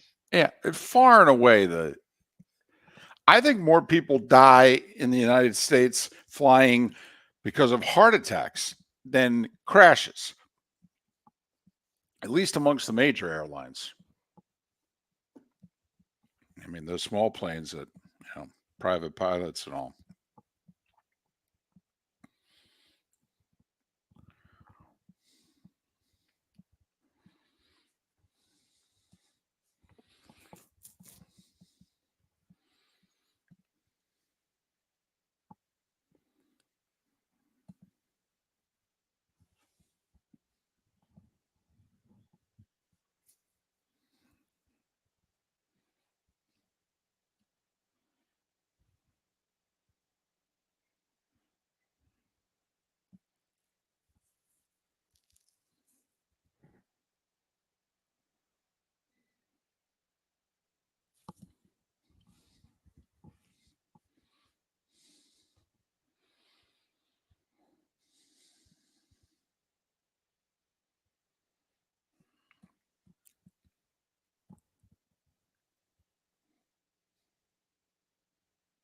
Yeah, I remember the jokes. Value Jet, direct flights to the Everglades.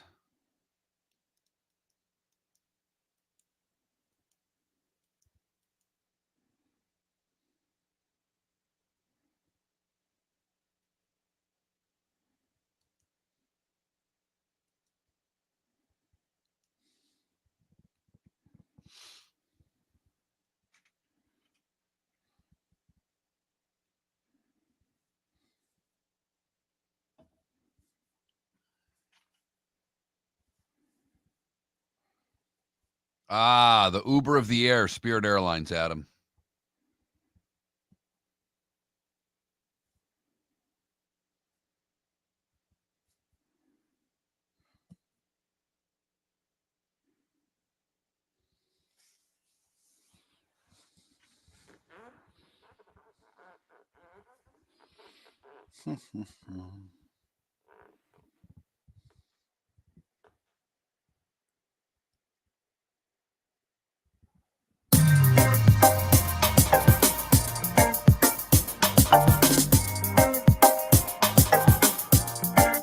Welcome back to Miller and Moulton, only on the Florida Sports Network.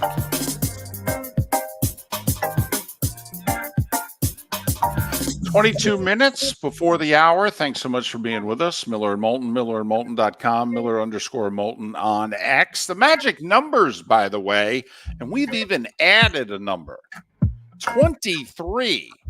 For those of you who just desperately need to see helmets and shoulder pads, the Hall of Fame game is 23 days away. But we're 46 days away from week 0 of the college football season, 53 days away from week 1, and 8 weeks Thursday, Chiefs and Ravens getting the NFL season started. So 23, 46, 53, 58, the magic numbers. Adam Schefter, 1 hour from now, first time we've ever had Adam Schefter on the show. He joins us 1 hour from now. Bob Harig, who broke the big story in sports yesterday. In fact, he did such a good job, he forced the PGA of America to release the story a day earlier than they wanted. Bob Harig of Sports Illustrated joins us once again. You can follow Bob on X at Bob Harig, Harig. Bob, first off, congratulations on your reporting that Keegan Bradley is the Ryder Cup captain. The first time somebody told you that, did you say, come on? Yeah, I pretty much did. In fact, I first heard about it about a week ago, and I kind of dismissed it. I didn't really try that hard to pursue it because it just I wouldn't have really known who to ask. There was no clamor for them to make an announcement. It just, obviously there was rumblings that Tiger had maybe turned it down, but we hadn't even heard that officially. But then when the word came out early yesterday that they were going to make an announcement today, things started to move, and I got word that there was going to be that the choice was an outside the box choice, and then all of a sudden the Keegan Bradley idea really kind of kicked in, because I thought to myself that there's not much more outside the box than picking him at this point. Is he really well liked on tour? Is he a guy that the younger guys are all going to gravitate towards? I mean, what is it about Keegan Bradley that you think makes him Ryder Cup captain worthy? I mean, when you say younger, he's at least playing. I mean, Zach Johnson was playing. He's still a full-time competitor on the tour. I think all these things in the Ryder Cup, we overanalyze them to death. I mean, why is Keegan being picked? I think they have decided that maybe this process that they've gotten into, which is really for the last 10 years, they've run out of people. I mean, the idea was to nurture future captains by having them serve as assistants at both the President's Cup and the Ryder Cup. Well, last year was a bit of a fail in that regard. Of the assistants in Rome, only Stuart Sink hadn't been a captain before. And Sink was coming back to the Ryder Cup for the first time since 2010. And is also in his 50s, So it's like maybe they looked and realized, you know what? We are not building a pipeline. We need to get younger with this. And then, there's Bradley's passion for the event. He hasn't played in one for 10 years, and it kills him still. So, I'm sort of intrigued by this. I don't know if it's the right call, but if you weren't going to get Tiger, then something different probably needed to be done. All right, lots of layers to this. Let's go with the old guard. How come they've never given it to Jeff Sluman? He's been a vice captain like 19 times. All right, and he won a PGA. And what's the deal? How come they never gave it to Freddie, was a tremendous Ryder Cup competitor? We all know, World Golf Hall of Famer. Okay, President's Cup captain. What's the deal with the PGA of America and Freddie? Well, I mean, I'm not defending them. I'm just sort of maybe trying to explain why it went that way. Sluman's lone PGA was, 1988? Yes. I mean, his time needed to be, 20 years ago. And I think we sort of we had an abundance of choices back then. Okay. In the case of couples, you have to go back a little bit, but more than a decade ago, being a President's Cup captain was basically precluding you from being a Ryder Cup captain. There was sort of like a little bit of a wall between the two organizations. They didn't overlap.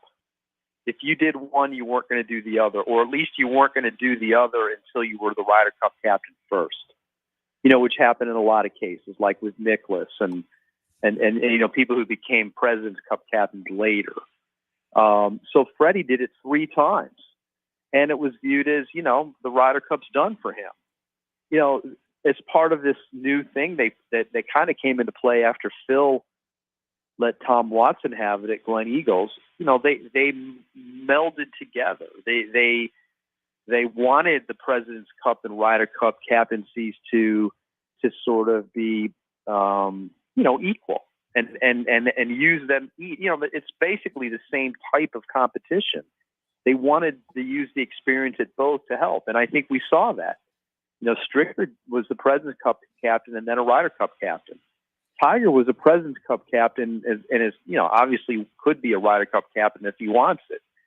So I just think in Couples' case, he's in his 60s now. He's been an assistant a number of times. It just got too late for him. Why do you think Tiger turned it down? Do you think it was actually all of the commitments that go along with it, or do you think Tiger just didn't want to be the captain of the Ryder Cup team?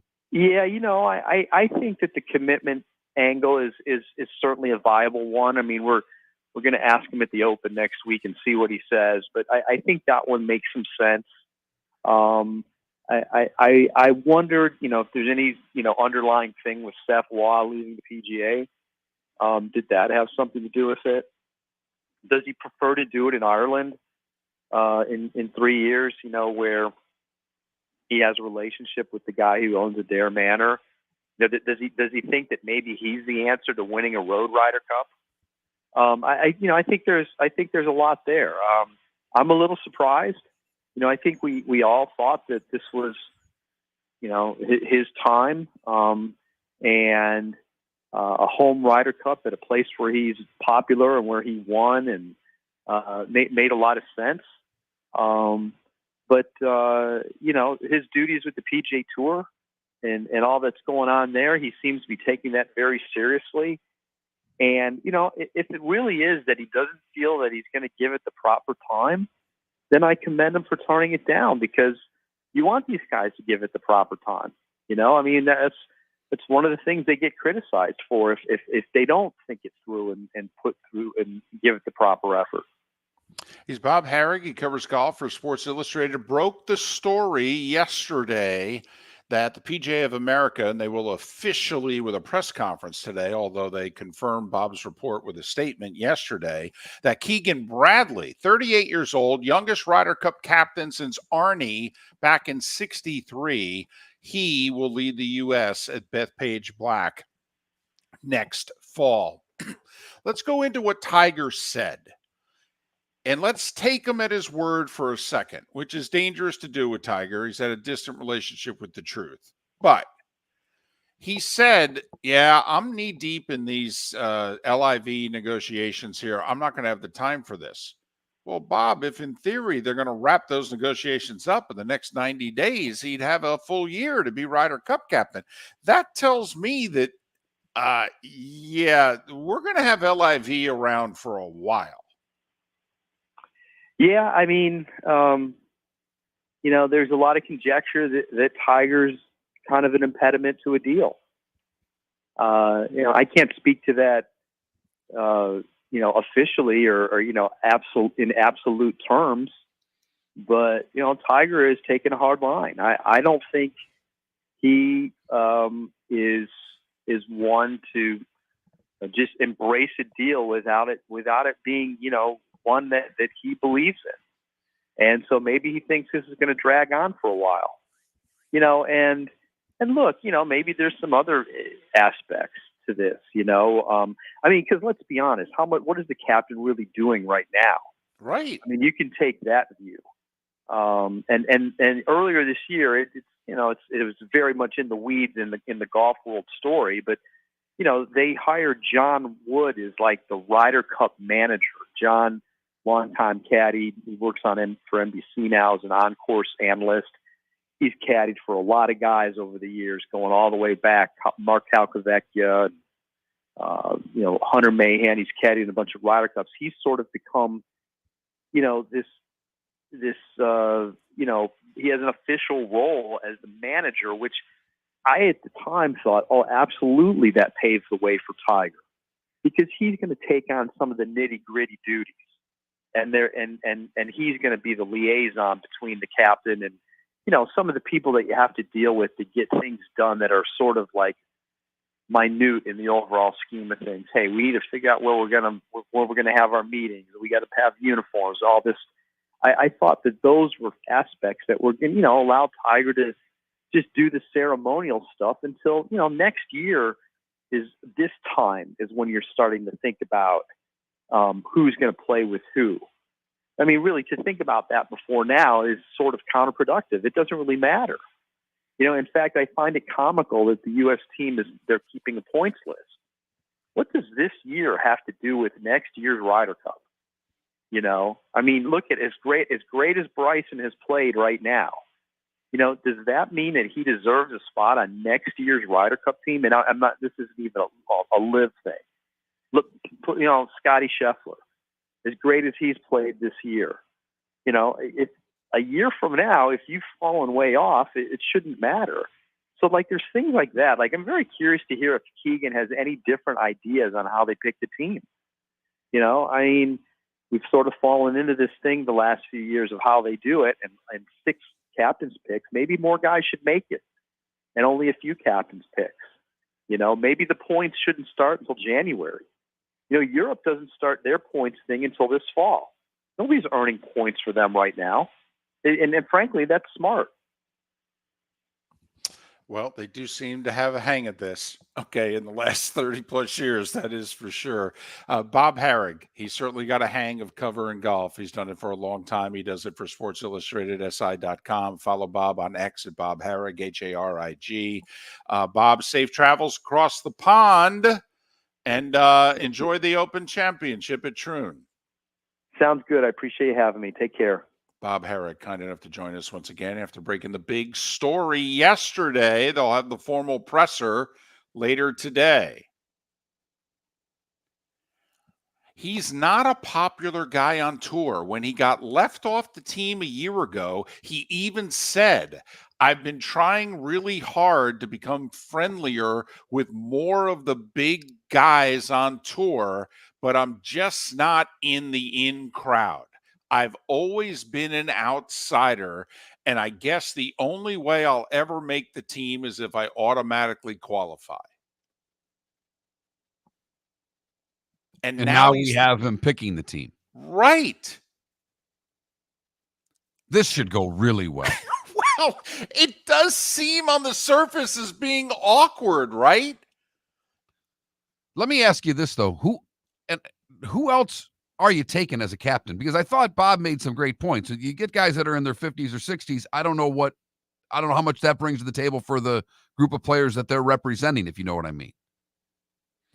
Well, how about, I don't think it matters that Freddie Couples is 65. Okay. I don't think it matters that Paul Zinger is 63 or 64. I'd hire Zinger again. Okay. Hell, we were big underdogs that year. We kicked their butt without Tiger.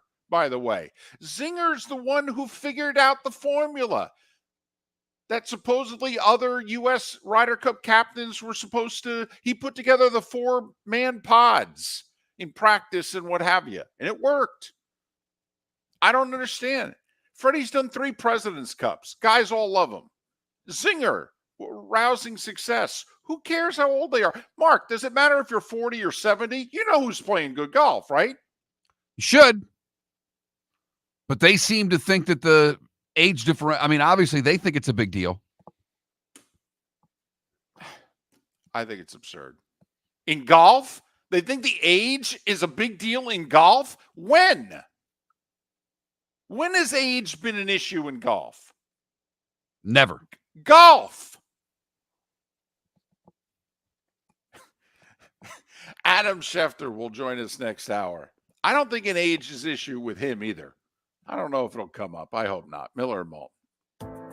The law firm of Michael F. Hornung specializes in criminal defense, DUI, personal injury, nursing home claims, and auto accidents. I'm a former prosecutor with over 34 years of experience. The information I know is information you need to know. If you've been arrested for a DUI, time is of the essence to maintain your driving privileges. Call the law firm of Michael F. Hornung for a free consultation. At the law firm of Michael F. Hornung, we are committed to excellence in your representation. Being a local attorney with local knowledge is clutch to the success of your case. For over 30 years, we have successfully represented the citizens of Southwest Florida. For a free consultation, call 239-437-0095. That's 239-437-0095. Our offices are conveniently located in Fort Myers. Visit online at mfh-law.com. Visit Jason and Todd at the Diamond District. Todd Todd, have you noticed every jewelry store in town sounds like a broken record? I do. We're all saying and claiming the same thing. Largest selection, lowest prices, non-commissioned sales team. It's the same tune over and over. Exactly. It's just noise. Jason and I aren't all talk. We walk the walk, brokering diamonds directly, giving you the best value on GIA certified diamonds. That's right. We're not just selling jewelry. We're living and breathing it. It's our passion, and we're for real, not hired voices on the radio reading scripts. Come explore our collection of GIA certified diamonds and diamond jewelry with our curated assortment of rare and exotic gemstones. Also, we're excited about our previously enjoyed Rolex timepieces, as well as our large estate jewelry collection. Skip the noise and come feel the difference with your go-to guys for diamonds. Todd and I look forward to shaking your hand and welcoming you to our Diamond District family. At the Diamond District. Hello, friends and family of Southwest Florida. Are you looking to tap into the electric vehicle market? Well, look no further, because we here at Southwest Florida Golf Carts have just what you need. E-bikes, golf carts, LSVs, scooters, and more. Come down and talk with one of our experienced sales reps, have a soda and a smile, and you could be cruising the streets in your new EV today. Stop by the store or visit our website at flgolfcarts.com and enter for a chance to win $100 off your next purchase by answering John's monthly sports question. Located on the East Trail, locally owned Naples Tiki Bar and Grill is an outdoor eatery next to the Hitching Post Shopping Center. Island-inspired food with a true tiki theme. The best place in Naples to enjoy the beautiful weather in Southwest Florida. The Naples Tiki Bar and Grill offers a great menu for dine-in or takeout. Enjoy our famous pulled pork, huge burgers, and tiki bar cocktails. Don't miss happy hour every day from 3 to 6 and live music 7 days a week. See you soon at the Naples Tiki Bar and Grill, 11498 Tamiami Trail East. You were listening to Miller and Moulton on the Florida Sports Network.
Wasn't Pavin already the captain?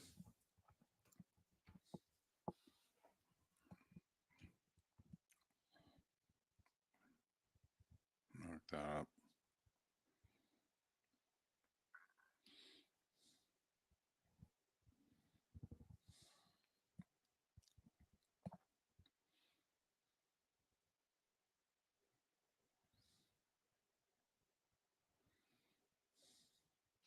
I thought he was, David. He's definitely an assistant.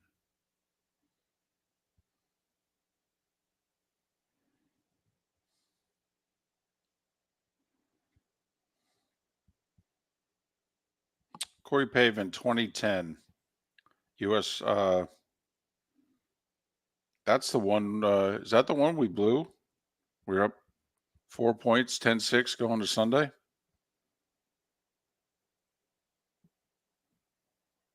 No, that was 2012.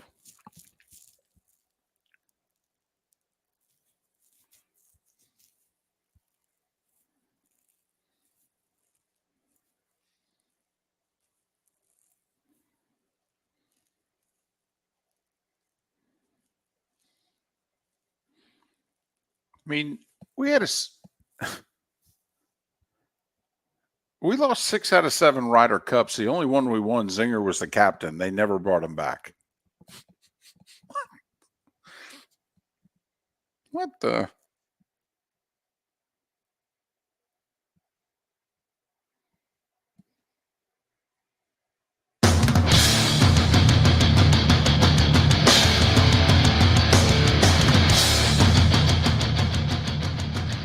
You are listening to Miller and Moulton, exclusively on the Florida Sports Network.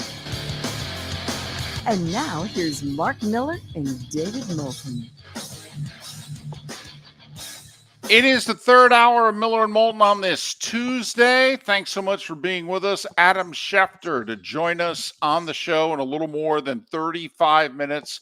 First time Adam Schefter's ever been on Miller and Moulton. So I'll tell you what, you want to do a football hour? No, that's the last thing I'd want to do on a sports radio show. But I mean, it's tough to do in a fairly original hour on Tuesday, July 9th. It's easy to do it, other months. But it's funny, I had a couple of yes, no, maybe so's for you. I was thinking about writing down earlier that pertained to football. All right, we could do those tomorrow, okay, or later on this hour. But I say we do a football hour. You ready? Okay. By the way, first off, magic numbers. All right, got to get them out of the way.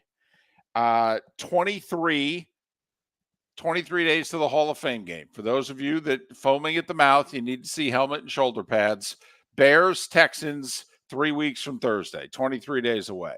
47 to week 0 of the college football season. Little Florida State, Georgia Tech, and Dublin, and a few other games. 54 days to week 0. Boy, how about that Gators-Canes game, huh? It'll be 117 degrees, and that's just how hot the seats are for the two coaches. And 59 days away. Okay. Or excuse me, 53 days away from week 0. 58 days away. 8 weeks Thursday. 58 days away. Ravens and Chiefs to kick off the NFL season. All right. 23-46, 53-58. Those are the magic numbers. Look at you throwing that 24 in there. I just wanted to, wet the whistle a little bit. Wet the whistle. So yesterday we were talking college football, and we were asking, your expectation. Right. We're going to do that, by the way, next segment, unless we do your yes, no, maybe so. So our buddies at Pro Football Network broke the 32 NFL teams into tiers. Now, we'll start with the best tier. These are the title contenders. This is Pro Football Network saying, listen, the Super Bowl winners coming from this list. How many teams do you think are on it? 5. They put 6. Okay. Obviously, Chiefs, Niners, and Ravens, Lions. So the final 4 from a year ago are all on the list. We just stop for a minute and reflect on the fact that an actual source that people take seriously, correct, has listed the Detroit Lions as one of the 6 Super Bowl contenders. Yes. Wow. And they're not going to get criticized for it. I mean, are you going to criticize? Are you going to say, no, that's wrong? No, not one bit. It's just, I mean, didn't they have a lead going to the fourth quarter of the NFC Championship game last year? They did. Bringing everybody back. You could argue they made some upgrades. All right. So the 5th team's the Eagles. It's not that surprising, right? 2 years ago, they lost the Super Bowl at the gun, basically. Last year, they were 10-1 before falling apart. You know, if in theory they figure out what went wrong, roster's still pretty damn good, right? Right. Okay. The sixth team is the Bengals. So just, okay. That one's fascinating to me. And because last year they played pretty well, obviously, without Joe Burrow on the offensive side, but was listening to a podcast yesterday. Their defensive numbers were terrible a year ago. Terrible. Like bottom third in the league. Speaking of which, they played well because of Jake Browning filling in for Joe Burrow. There are a lot of people that believe that teams who can't get their hands on a quarterback when Jake Browning becomes available, and I think he becomes available in a year, that a team out there who maybe doesn't have the draft pick to go take somebody in the first round is going to go, you know what? Let me take Jake Browning in free agency. Just throwing that out there. A lot of people, you take a look at his analytics, Mark. He was the best red zone quarterback in the league last year by many analytics. Jake Browning did really well for himself filling in for an injured Joe Burrow. All right. Tier 2, 3 teams. Rams, Packers, Texans. Under the category of, let me see it again. Okay. So all 3 won playoff games. Well, no, I'm sorry. The Rams did not because they lost a close one to the Lions, but they won 10 games in the regular season. So that's the second tier. Here's the third tier, and you tell me how many of these 6 teams you think need to be moved up. Jags, Jets, Cowboys, Browns, Dolphins. By the way, check it out on X. Rich Eisen yesterday made a 5-minute plea that the Dolphins should be the team to beat in the AFC East, if you're interested. So Jags, Jets, Cowboys, Browns, Dolphins, and Bills. Well, that's the team that I was surprised we hadn't heard yet. Okay. But I also think the Bills are taking a half a step back this year. And so does Pro Football Network, obviously, because they've put them in the third tier. So, Well, but all right. the second tier is really a hodgepodge. That really has nothing. I mean, you got championship teams, and then you got do it again for me. Okay. What was Now, the third tier named? Did they now give we're it? well, they gave it a name. They go, now we're talking. Okay. So I So don't they fully think that understand. they're Pretty good. in Okay. possibly championship teams. I guess. I guess. I mean, do you think the Lions would have been on that list last year? No. Okay. So you think they would have been on tier 4? Yes. Okay. Tier 4 is called Rising, but a long way to go. 4 teams on it. Tampa Bay, Indianapolis, Atlanta, Chicago. No Green Bay? No. Green Bay's on the second tier. Oh, that's right. Show me again. Right. They're Right. on. Yep. Do it again. Tier 5. Keep an eye on them. Steelers. Fifth. There's 7 tiers, by the way. Steelers in tier 5. Chargers. Seahawks. Vikings. See, I think the Vikings are too high this year. I think they've suffered a lot of losses. If they have a winning record this year, I mean, I already think that their coach is top quarter of the league. But if they have a winning record this year, then he'll be in serious consideration for Coach of the Year. So that's keep your eyes on them. Tier 5: Steelers, Chargers, Vikings, Seahawks. Yeah, I might have the Chargers in the rising category ahead of that. Rising, but long way to go. Yeah. Okay. I would definitely have the Steelers at worst in tier 4. At worst. I know their schedule's brutal. I mean, their closing schedule's harder than the Gators, and that's not a joke. Look it up. Tier 6, second to last tier. Bad, occasionally good. Titans, Raiders, Cardinals, Saints. Yeah, a lot of people down on the Saints this year. Yes. Defense should be good, but what can they do on the other side of the ball?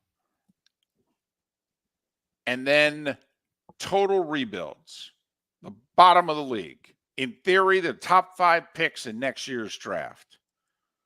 And I think there's one team that they're way wrong about. But the 5 teams are the Panthers, the Broncos, the Patriots, the Giants, and the Commanders. They're going to be the only publication out there, website out there that's going to have Washington at that low of a level. You're high on the Commanders to be a I don't know. I mean, I don't know about a contender, but you think they could maybe compete for a wild card spot in the NFC? I do. I think the Commanders can actually get the 7 seed. I really do. I'm all in on the quarterback. And I am too. I just think it's a lot to expect a rookie quarterback to take a team to the postseason. They were horribly coached last year. Horribly coached. Both coordinators did a horrible job. Ron Rivera had lost the team. They were horribly coached. They've revamped the roster. They've revamped the front office. And I think Dan Quinn will have a honeymoon year. I think what Dable had 2 years ago with the Giants, I think Dan Quinn and the Commanders could have this coming season. I think they will seriously challenge for a playoff spot in a division that's weak. Eagles aren't what they were. Cowboys aren't what they were. Giants are still bad. You're one of the few people right there. Eagles aren't what they were. Most people think the Eagles are better than what they were. Yeah, they weren't. They're not. I know they're older, but you don't take Jason Kelce and Fletcher Cox off that team and tell me you were better. I don't believe it. I know you added Saquon. I know. I get it. I'm paying attention. I do. But I also think that there's something wrong there between Sirianni and the room. I just do. Maybe it was his coordinators. Maybe he just picked the wrong guys last year. And that having new guys in there, that'll make all the difference in the world. But something was not right. So anyway, that's the 7 tiers. Another team, by the way, I think people are throwing to the side. I don't think the Tennessee Titans are going to be nearly as bad as people think.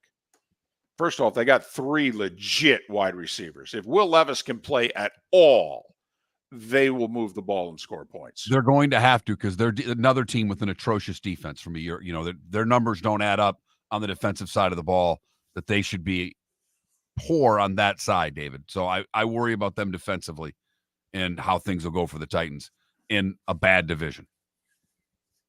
So there you have it. The 7 tiers of the NFL, in which the championship tier, one of these 6 teams is going to win the Super Bowl. Would you take this 6 or the field?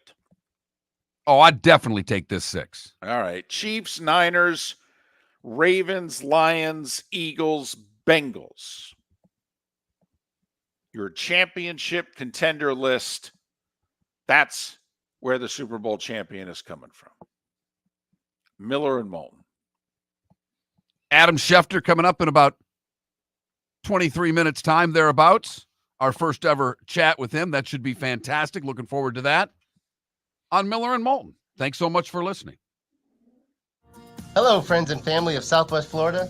Are you looking to tap into the electric vehicle market? Well, look no further, because we here at Southwest Florida Golf Carts have just what you need. E-bikes, golf carts, LSVs, scooters, and more. Come down and talk with one of our experienced sales reps, have a soda and a smile, and you could be cruising the streets in your new EV today.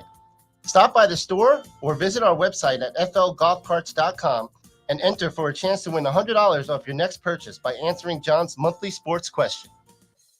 Visit Jason and Todd at the Diamond District. Todd, have you noticed every jewelry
I love how you guys have all this hope for these rookie quarterbacks. I hope you're right. I think you're all going to be dead wrong.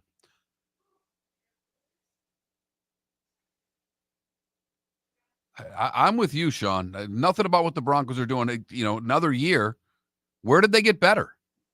They're not better at quarterback than they were a year ago. They're not.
No, but I like Stroud more than any other quarterback coming into the league last year, Ambient. That was the guy I liked. I don't like Bo Nix.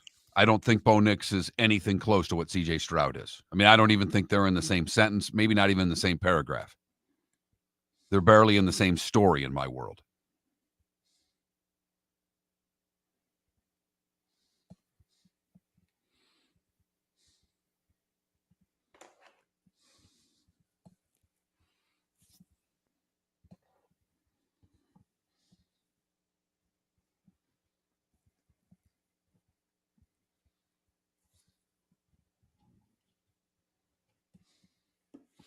Coaching, a lot.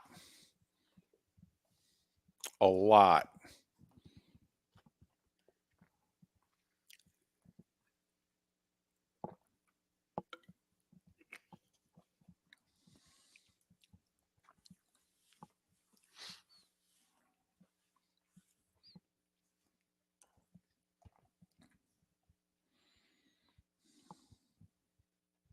Put it this way, Irish football. I'll take the Chargers. I'll give you the Broncos, and we'll just do win total next year. Whoever wins the most games this year. I'd make that bet with you all day long.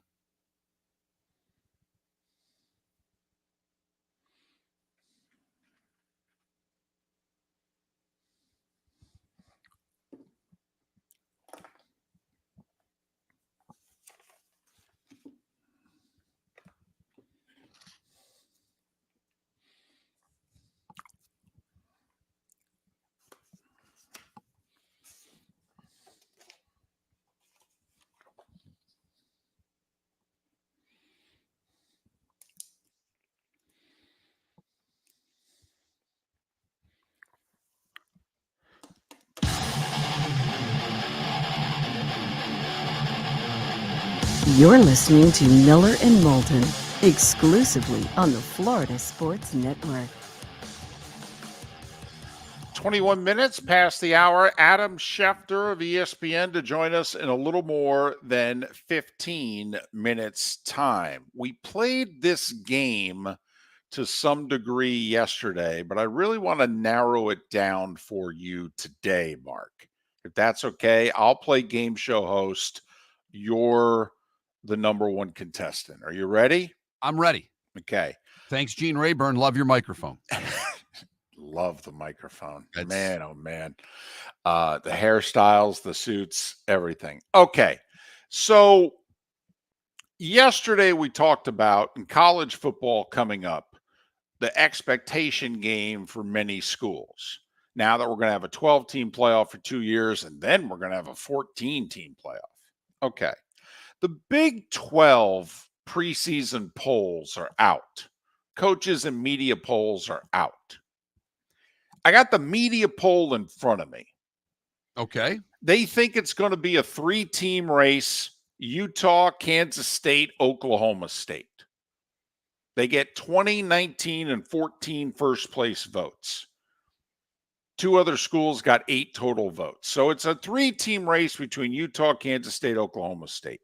For the record, UCF picked 8th and picked far and away better than the 3 other schools who joined the conference with them a year ago.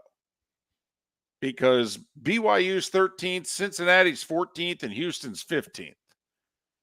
So for what it's worth, the media thinks much more highly of UCF than they do with their brethren, if you will. But play the game of over the next 10 years. You did this to me yesterday. I'm going to do it to you now. And there's a point behind it, I promise. I'm going to rattle off the schools, top to bottom.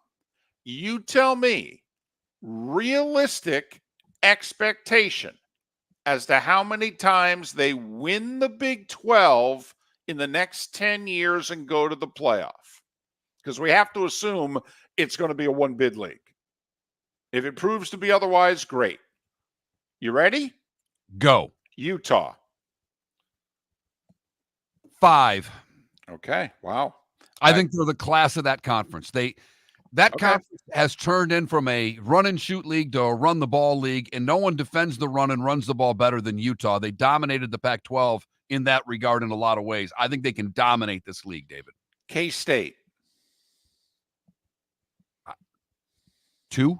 Okay. Oklahoma State. Same answer, 2. All right. Kansas. By the way, can you believe how the job he's done, that this is a legitimate question and you're We're not laughing? talking Final Fours here. We're talking college football playoffs. This is not Bill Self. No. Okay. Mm-hmm. They're fans? Realistic expectation? Well, but that's, 2 years ago, the answer would have been 0. Absolutely. But they've pumped hundreds of millions into their football program. They're taking it seriously. Okay. Arizona. 1. I think the Arizona fan expects 2, but okay. Iowa State. They probably expect 2. Interesting. West Virginia. I would say that's one of the more rabid fan bases in the conference, believe it or not. Absolutely it is. I would think they would expect 2. UCF. 1. Now, I said 2 yesterday, but you said 1. Okay. Texas Tech. Also 1. TCU. Probably 2. They've been there. They expect a little more. They played for the Natty 2 years ago. Yeah. Colorado. Oh, their fan base? They expect 10. No. Realistic. Come on now. Well, realistically, they expect 10. Realistically, if they got 2, I think that would be something. Okay, so you're putting 2. By the way, Colorado media poll picked 11th in the Big 12 this year. 11th. Baylor. 1. Ooh, I think their expectations higher. I really do. All right, but I'll put it down as 1. By the way, worth noting, 2 years after winning the conference, their preseason pick is 12. I'm telling you, Dave Aranda could get fired after this year. Won the conference in 2021, could get fired this year because he won the conference with Matt Rule's players. BYU. 2. Cincinnati. 1. Houston. 0. Oh, I think it's 2, but okay. Arizona State. 0. You think they're fan bases now? Realistically, they have they've completely given up on everything relating to sports at that university because they don't know what they're doing. Okay. The reason I did that is obviously we're only going to have 10 conference champions in the next 10 years. I mean, can't get anything by me now. I'm good at math. Quick one. So I did the math. Do you know how many conference championships you just rattled off there? Close to 20? 25. So I did it for a reason. The expectation game. We just went through the 16 teams in the Big 12. Over the next 10 years, what is the realistic expectation from their fan bases? And yes, fans are often not realistic. That's why we love them. Okay. Mark is pigeonholing 25 into 10. And there were many times when I gave a 1 or a 0 answer, and you're telling me that it, is higher than that. Yes. Yours would have been closer to 30. Yes, I think mine would have been 27, 28. Yes. Right. Because I think the Arizona schools, no, they're thinking, what, Arizona won 10 games last year in the Pac-12. Oh, no, I think Arizona thinks, we're going to kick butt in this conference, and we're going to do it beginning this year. This conference is a lot easier than the one we were in. Arizona State, they got to know everybody. Okay, their president came out just the other day and said, we got to get good in the revenue sports quickly. Okay. You talked about it. Arizona State should be a powerhouse athletic school. Powerhouse school. They have nothing to worry about from a money standpoint. They have like 85,000 or 103,000 students at that school. And they have, I think, also that many online. Well, I think that combines their enrollments okay. that are 100,000. I mean, it's the number one school for enrollment in the nation. In the nation. And it's not close. And I could argue now with the demise of the Pac-12 and where they're located, pretty close to Phoenix, that Arizona State should thrive recruiting Southern California going forward, I believe. To give you an idea, UCF is the second largest school from an enrollment standpoint. They have 60,000 plus students. There are 40,000 more students. I mean, you take UCF and add a Michigan State, and you don't get to where Arizona State is. And right now, they're picked dead last this year in the Big 12. 16th. But I just wanted to go through that little exercise, the expectation game going forward in college football in 7-8 weeks here. The uncharted territory of the 12-team playoff, which will very quickly become the 14-team playoff. I mean, come on. How many of these schools, if the number was 4, Mark, I mean, I would put money on Utah, and that's about it, David. But now it's 12, and it's going to be 14.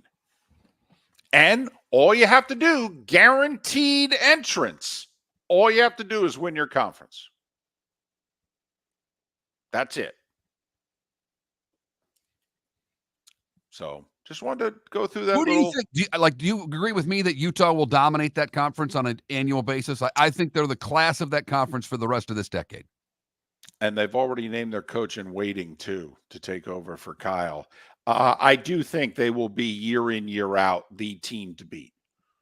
They'll be what Earnhardt was in NASCAR, where were you in relationship to the 3 car? I do think that for the next 8 to 10 years. I do. Miller and Moulton. Adam Schefter will join us for the first time next. Visit Jason and Todd at the Diamond District.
Welcome back to Miller and Moulton, only on the Florida Sports Network.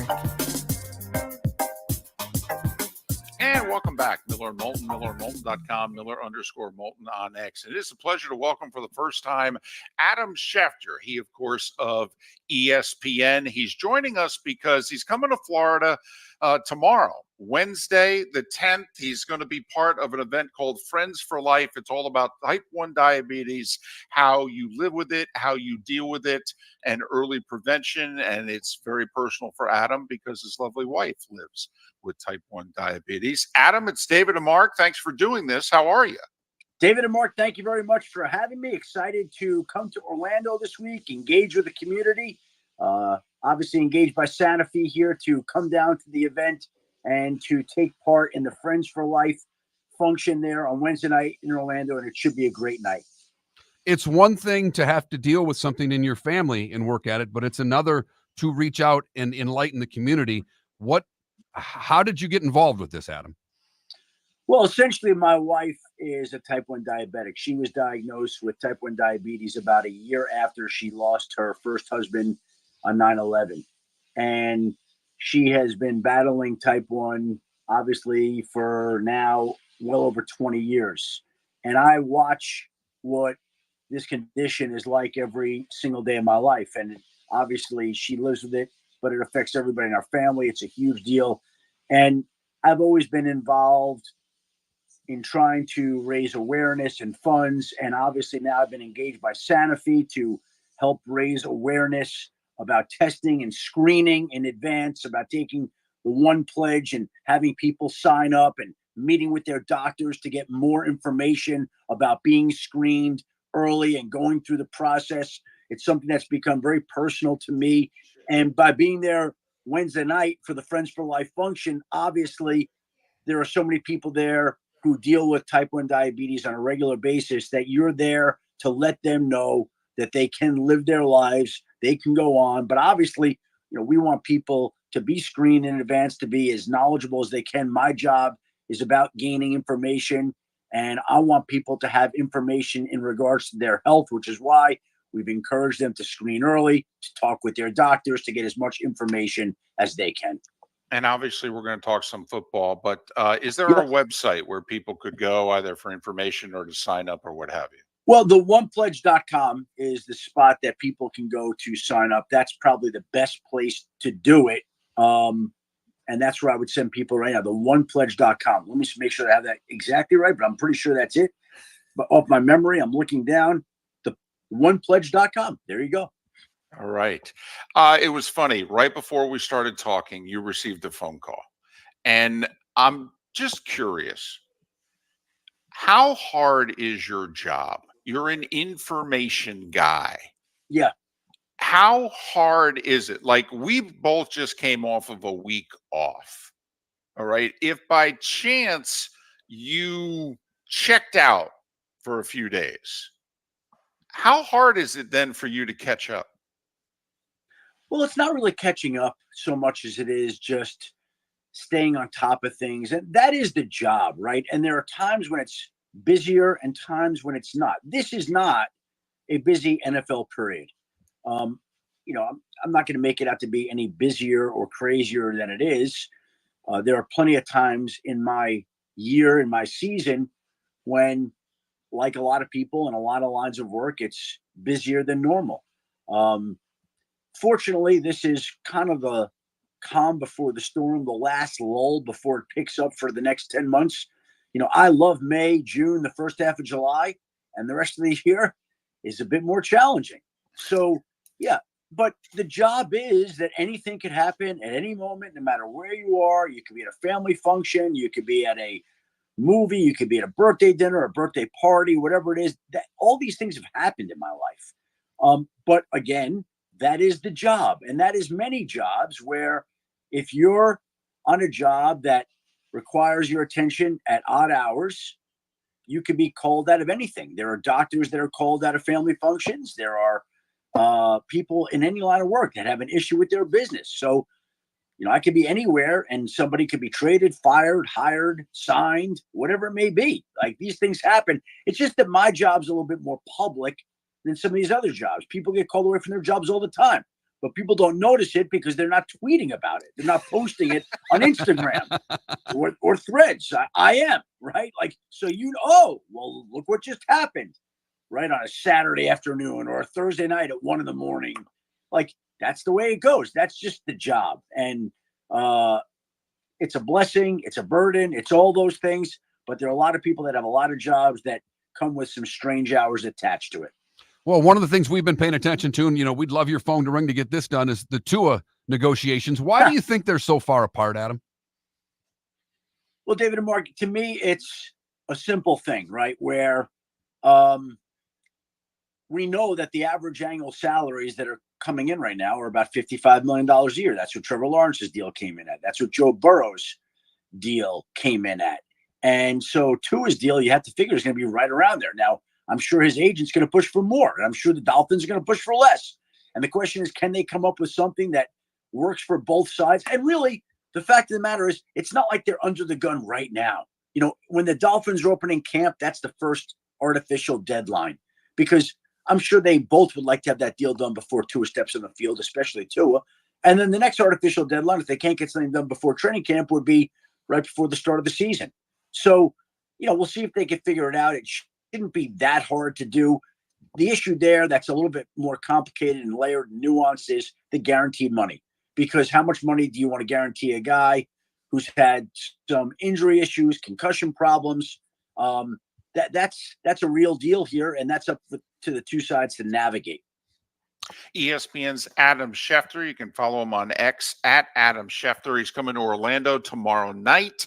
He's taking part of an event called Friends for Life. It's to promote awareness and how to live with type 1 diabetes, T1D, if you will. In your years covering the NFL, how unusual is what Jerry Jones and the Cowboys have done or really not done this offseason, where seemingly they're 4 of their 5 best players, arguably, Right. They're like, we'll just let it play out. Listen, I think we see a lot of teams be very aggressive during the offseason. You would not count the Dallas Cowboys as being aggressive. You just wouldn't. And it's strange because you think of them as the Dallas Cowboys and money pouring in and activity, but that's just not the way that they have gone about their business recently, especially when it comes to these players with the contractual situations that they're currently in. Dak Prescott, CeeDee Lamb, Micah Parsons, others. And so there is an air of uncertainty that surrounds all these players and that particular franchise. Now, what's amazing to me is that there's always a lot of pressure on that team in general.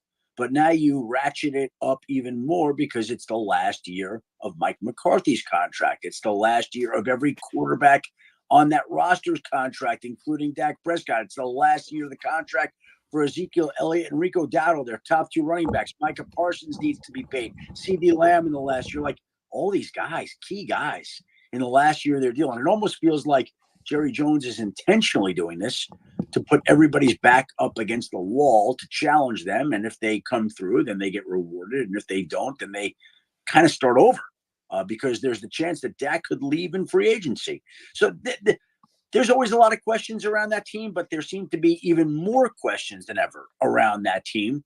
And so that's something that is self-created, for better or worse. We'll see how that works out. But this is something that they have found themselves in this offseason. This is a situation that they've created. They've built this, and we'll see how the team and organization respond. And most think Philadelphia, while Dallas has done all this, has gotten better. Obviously, with Barkley there, that makes a huge difference. They've lost a few key pieces, but there seems to be a lot more cohesion of what's going on in Philadelphia than there is in Dallas.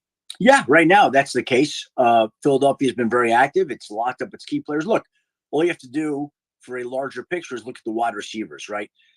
Philadelphia re-signed Devontae Smith and A.J. Brown. Both players got locked up to long-term deals. Philadelphia did it before some of these other wide receiver deals came in. So while the Cowboys are waiting to see what happened with Justin Jefferson and Jamar Chase, some of these other contracts, so that they can get CeeDee Lamb re-signed, Philadelphia just went ahead and locked in their guys at prices. Didn't wait for the market to dictate the prices of their players. They initiated it and executed it. And Dallas has taken the exact opposite approach. Now, the Cowboys would say, look, our players are waiting for the market to set itself. But you know what? If the team is aggressive, then they could take that off the table before it becomes an issue. Dallas didn't do that. Do you think that a middle class salary for quarterbacks can get established, or is what Tua kind of said a month ago is, hey, the going rate's the going rate? And yeah, I think Tua is right. I think Tua is like, what do you mean middle class? Like the price for a decent starting quarterback right now is $55 million. So if your contract's up and you're Tua, I mean, that's the number. You're not taking 42 because you're trying to help out the team. No, you're trying to help out yourself first and foremost. That's how it works. So Tua's not taking a discount here. And Tua, they've built their organization around him, for better or worse. And they proclaimed him to be the guy. And if he's the guy and he's the quarterback, he's going to be paid like that, which is about 55. That's the number. Now, the guarantee may not be as strong. That's a whole other subject. But he's not taking in the 40s. No chance. Zero chance of that right now. When you look at Tampa and the deal they got with Baker, how long? I mean, that's the middle class. I mean, they got him at a bargain rate. That is the middle class. Yeah. You know, and he performed better than middle class. So that's a win for the Buccaneers. You know, and by the way, Baker was on the outs there, right? Like he was cut by Carolina, claimed off waivers by the Rams. So a guy like that has to be pretty happy about getting $35 million a year on average, right? Of course. But in the quarterback salary spectrum, it's still below what top quarterbacks are being paid. And last year, Baker performed as a top quarterback, not the top quarterback, but a top quarterback. So, you know, that's really a win-win, more a win for the Bucs, because they get to have a really good quarterback at a number that's not as pricey as some of these other quarterback deals. Is there a team that we talked about this on our show yesterday, in which we talked about you can get a vibe about a team in the offseason? A, does it mean anything? But B, if you believe in it, is there a team that you think's had a sneaky good offseason in which you just have a good vibe about? Well, I think the one team that I would think to, a couple of teams, I think the Chargers have always been pretty good, and they've always been very soft and injured. And you bring in the guy, the head coach, and Jim Harbaugh, that is anything but soft and whose teams produce. And so if he gets that team playing to its talent level and to what he usually produces, I think the Chargers will be better than people realize. We're not used to the Chargers being this tough, hit-you-in-the-mouth football team. That's not the way we think of the Los Angeles Chargers. But Jim Harbaugh is going to be determined to change that reputation, run the football, do things that this team hasn't done. If they do that, they should win with more regularity. The other one that I would look at, just off the top of my head,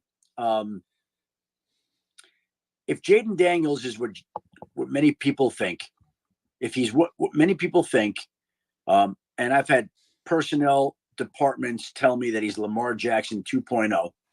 Now, I don't know that he is or he isn't, but that's what people said. If he is that, then go back to what Washington was under Robert Griffin III as a rookie quarterback before he got hurt in the playoff game against Seattle. They were an exciting team. They were a team on the come. They were a surprising team. They went in that first year and beat New Orleans on the road in the opening game of the year when nobody expected that. And they went on to make the playoffs when nobody expected that. And all I'm saying is if Jaden Daniels is what personnel people think he is, if he is that, Washington's going to be a surprise team. Now, if he's not, they're not. But if he's that good, they're going to be better than people realize. Adam Schefter of ESPN. Follow him on X at Adam Schefter. Adam, in our closing seconds, give the website out again. TheOnePledge.com. And this is for the Friends for Life event in Orlando on Wednesday night. Again, been engaged by Santa Fe. Encourage everybody to talk to their doctors about being screened early for type 1 diabetes. Very important. As somebody who's married to a type 1 diabetic, we want people to be empowered to get all the information they can. We encourage them to go to theonepledge.com to sign up there, to talk to their doctors. And we hope to see everybody at the Friends for Life function in Orlando on Wednesday night. Adam, good luck with the event. Thanks so much for your time. Safe travels. All the best to your wife and your family. David and Mark, thank you for having me today. Appreciate your time. Adam Schefter on Miller and Moulton for the first time, covered a lot of bases. He obviously wanted to get the word out for the cause that he is supporting. And we've always felt that, hey, if we can get you, we have no problems getting the word out. Thanks to Adam Schefter for joining us. The Diamond District bonus hour of Miller and Moulton is next. Hello, friends and family of Southwest Florida. Are you looking to tap into the electric vehicle market? Well, look no further, because we here at Southwest Florida Golf Carts have just what you need. E-bikes, golf carts.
Thank you there, Nell Skier. And sorry to disappoint you, Ambient, as it was recorded. We were able to get Adam right after the show yesterday. Right. He's flying this morning into Orlando. So,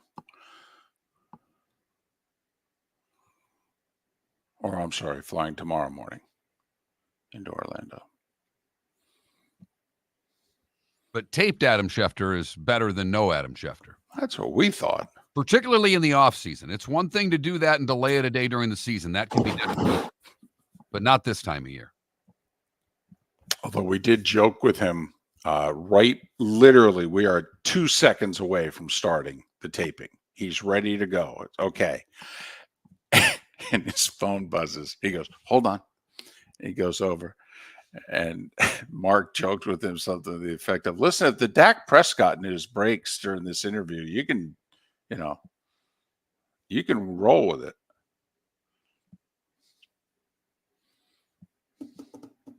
I have a big concern, David.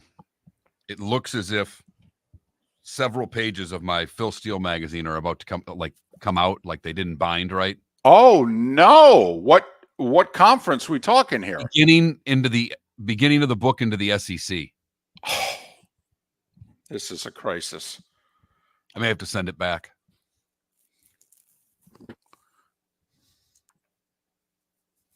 I am so buying the Canes hype. Oh my goodness! Look at you. I can't help it.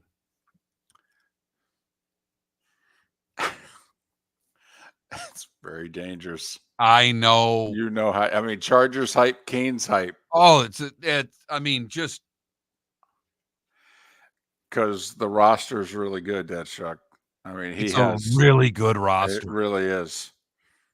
It's a really manageable schedule. Yeah, in a very manageable conference.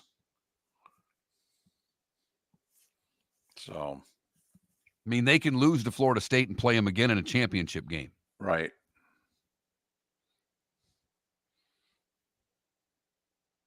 They get them at home this year? I thought so. Hang on. Stand by. Look at that. I damn near opened up to their page. Yes. Do they have Clemson on the schedule? No. No SMU on the schedule. No SMU, no Clemson. Here's their conference schedule. Va-Tech, they're bad. At Cal, they're bad. At Louisville, okay, that's could get you. Florida State, Duke, at Georgia Tech, Wake, at Syracuse. That is so, I mean, you play the schedule game as much as anybody. That is really manageable. If they are worse than 6-2 in conference, they have woefully underachieved. Thank you. Which then gets you to, if they beat the Gators, even if they go 6-2 in conference, are we looking at 10-2? And is that enough? With that schedule, it's interesting.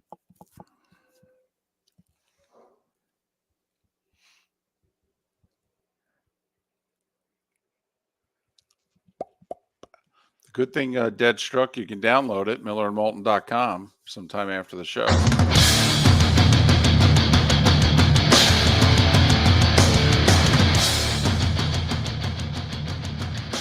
You are listening to Miller and Moulton, exclusively on the Florida Sports Network. And now here's Mark Miller and David Moulton. Welcome to the Diamond District bonus hour of Miller and Moulton on this Tuesday. Hope your week is off to a good start. Thanks for spending some of it with us. millerandmoulton.com, which is also where you can go. Like if you're just joining us and you missed, we just had Adam Schefter on. We also had Bob Harig on and David Samson earlier in the shows. If you ever miss anything on Miller and Moulton, go to millerandmoulton.com and download what you missed. And follow us on X at Miller_Moulton. So there. Our poll question, very simply, Mark thought of it yesterday. And unlike Miller and Moulton, one of us remembered it and brought it back up today. It's very simple. Do you recline your seat on a plane? That's it. That's it. And I do. Not all the time, though. Okay, but I do. But I do believe, as a courtesy, you need to recline your seat before the food and beverages arrive. So that this way the person behind you knows what they're dealing with. And the tray and everything, it'll be okay. You can't get the tray loaded and then all of a sudden, boom, it's oh no. That's all. That's my only unwritten rule with the reclining of the seat. So what'd you think about what Schefter had to say? Well, he's very matter-of-fact about what quarterbacks are getting paid. So for those of you that like what's going on in Dallas, that's not the natural way of how you run your business. For all the people out there that love and I think there are a lot of football fans that love what Jerry Jones is doing. I really do. It doesn't make a lot of business sense, but go prove that you earn a contract. People love that. As fans, we love that. But what Adam got done saying is that's not the way you do business. Here's the problem, though, that Jerry Jones could run into. First off, what's your definition, if you're Jerry Jones, of Dak, CeeDee Lamb, Micah Parsons, his best offensive lineman? What's your definition of them, quote, getting the job done this year? NFC Championship. So it's based on team success then? It has to be. Okay, so you're not paying anybody unless you're playing in late January. Well, I'm not saying I'm not paying anybody, but when it comes to the quarterback position in particular. Okay. So if they do what they did last year, which is they're out in the first round, forget the regular season. Who cares? 3 straight 12-win seasons. They got 1 playoff win in those 3 years. All right. If they're one and done again, then if you're Jera, you're not paying Dak, is what you're saying. Exactly. Okay. If you're one and done again, are you going to pay CeeDee Lamb the going rate on a number 1 wide receiver? And he is a number 1 wide receiver. Every number justifies him being a number 1 receiver. The first digits of 3, because you've waited. Just so you know, the first digits of 3. David, I probably wouldn't pay him. And the only reason is, happened to be listening to Pat for a little bit yesterday, and they got into receivers for a quick moment. He mentioned that there are 25 receivers, and a lot of which are good receivers. Some aren't, but that are in the last year of their contract this year. The wide receiver free agent market's going to be plentiful next year. Amari Cooper, T. Higgins, yes. There's no doubt. I don't know if I have to put that 3 in front of CeeDee Lamb, because I might be able to get someone close to as equal in talent with a 2 as the first number. Okay. All right. So you're thinking maybe you can get a $25 million receiver who maybe is not quite as good. Okay. All right. You're going to find a Michael Parsons? No, I'm signing him. That's a unicorn. You need to keep him on your team. Okay. Fair enough. All right. Just wanted to know. Here's the danger, though, that I see, and I'm going to go NBA for a minute here. Please stay with me. So Paul George left the Clippers, and he went to the Sixers. Now, he got a max deal from the Sixers. For I think it's $212, $53 a year. So a year out, Paul George, much like Steven Stamkos, wanted to negotiate an extension. The Lightning didn't often stammer anything. They said, no, we'll talk at the end of the year. Oh, okay. In Paul George's case, apparently, according to Paul George, who went on a podcast recently and said, well, here's how it went down. They offered him like 3 years, $30 million a year. Paul went, what? No, I'm not. Come on, that's not the going rate. I'm not. And then the Clippers went, okay, we'll let it ride. And so they did till the end of the season. Near the end of the season, Paul George simply said to the Clippers, whatever you're offering Kawhi, I'll take whatever you're offering Kawhi. They never offered him what they were offering Kawhi, either in years or money, or at the end, the no trade clause. Like they tried to get him. You don't want to pay 30 for CeeDee Lamb, but you might pay 25 for Stephon Diggs. So whomever, right. Right. Okay. And so instead of, I guess Kawhi got 53 and they offered Paul George 50. And he didn't really want to take it, but he was willing to take it. But he said, I'm an LA guy. I want this to be my last contract. Give me a no trade. And they said, no, we're not doing that. So he said, well, okay. Literally every step of the way. And that's the danger you run into. It doesn't look like he's going to sign any of these guys now. Mark, how many times have we heard once an athlete gets that close to free agency, it's either give me exactly what I want or I'm going to market. Because what's the key word in today's sports world that the athlete uses all the time. And Paul George used it in that podcast interview, the disrespect card. Right. And we all love how being offered 30, 40, and 50 a year is disrespect. But yes, you're right. He He never did said use the it. 50, he never said the 50 was disrespectful. No. He did say the 30 was. He flat out said He they did. offered me that, and that was a joke, basically, is what he said. Right. But he just said, listen, me and Kawhi, we came together. We're joined at the hip. We want to finish the job. Just whatever Kawhi signs for. And that's apparently what he said.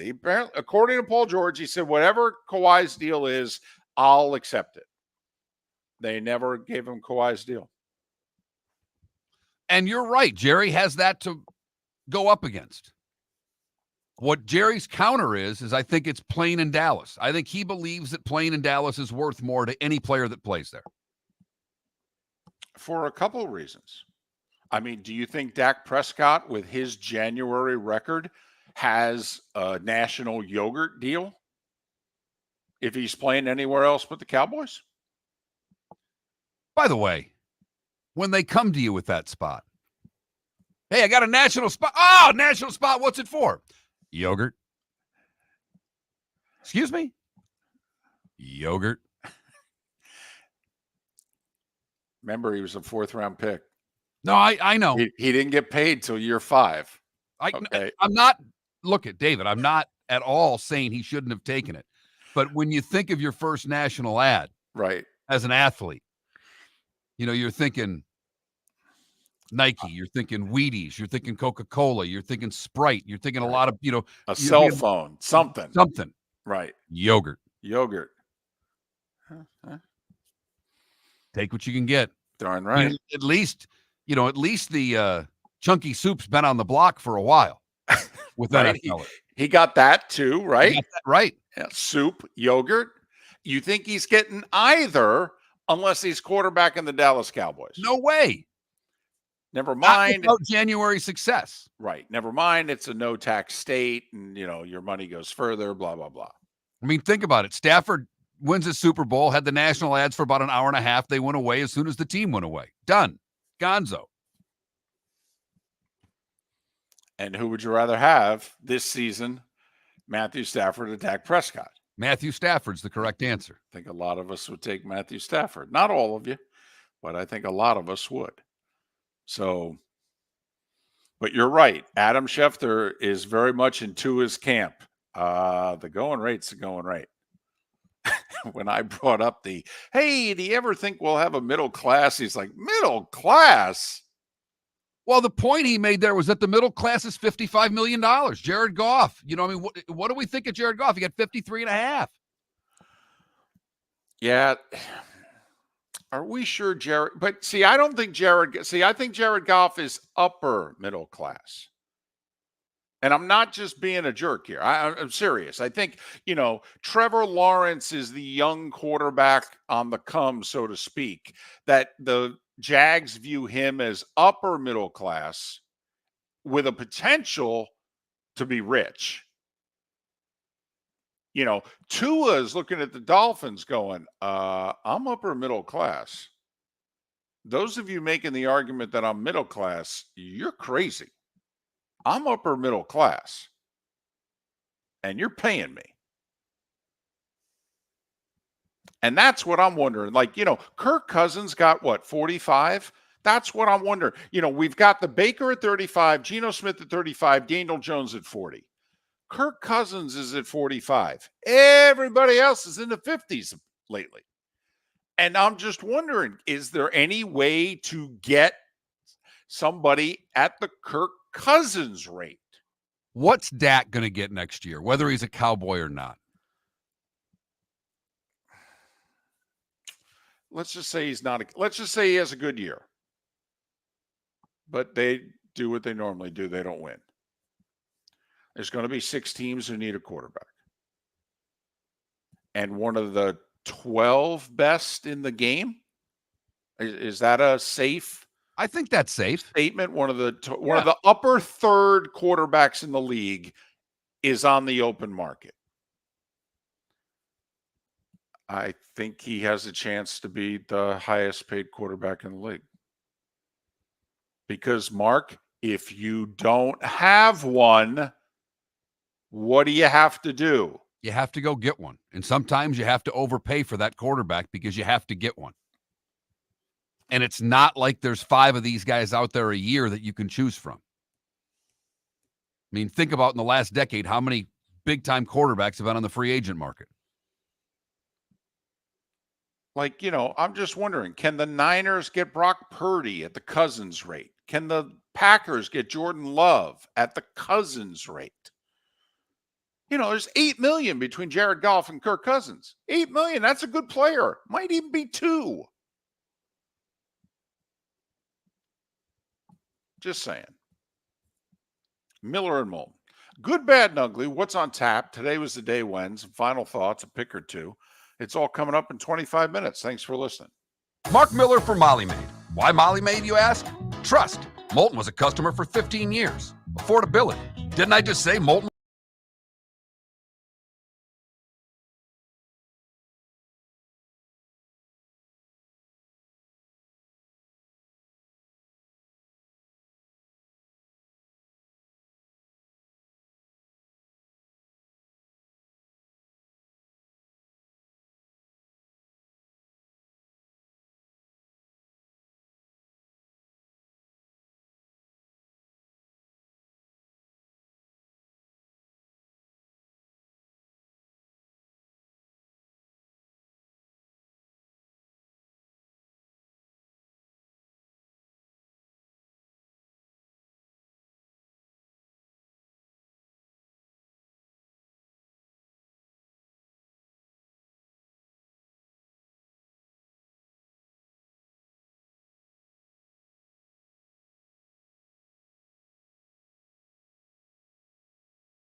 I don't know, Sean. I mean, it's percent of cap, and the rate the cap's going up. I don't think these quarterback contracts are as detrimental as you may think.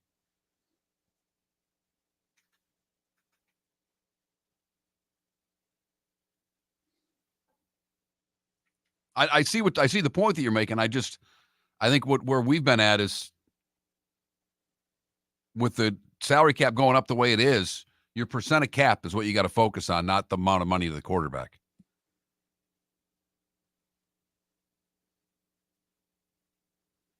Adam, I learned that I really like the Miami Hurricanes, and it scares the ever-living hell out of me.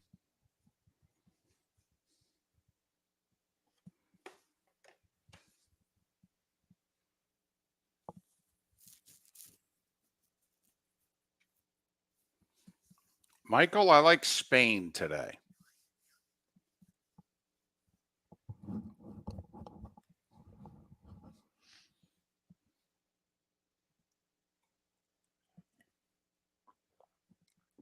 even though I hate how they play.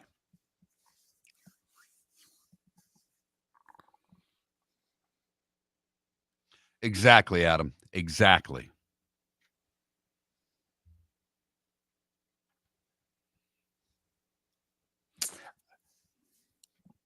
Yeah, Michael. I think Exactly, Michael. Canes Yep. and Chargers. He's You going- got it. You've got me pegged, brother. Yep, he's going back to the well. Oh, geez. I think he loves the Chargers more than I love a diva wide receiver. It's close. It really is.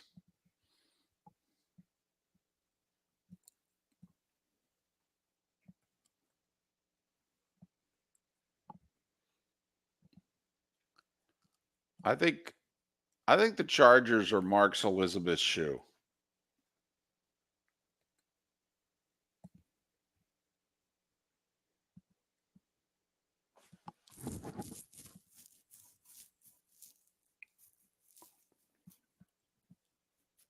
Yeah, Mark caught that ugly bag of water. Big win for Fritz. It really is. And it's so funny to listen to Johnny Mack start just rooting for the Americans. He can't help himself. Well, golly. It's 21 years since we've won a major. When's the last American male to make the final? Is it Roddick in 2009?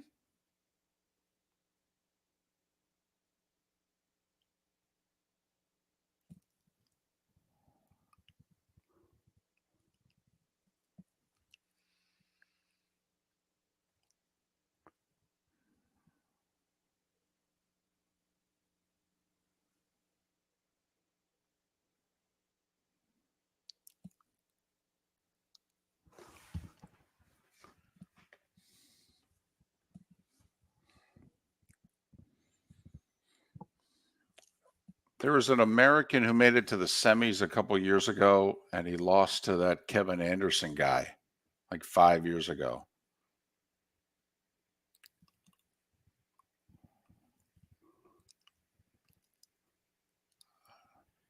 At Wimbledon?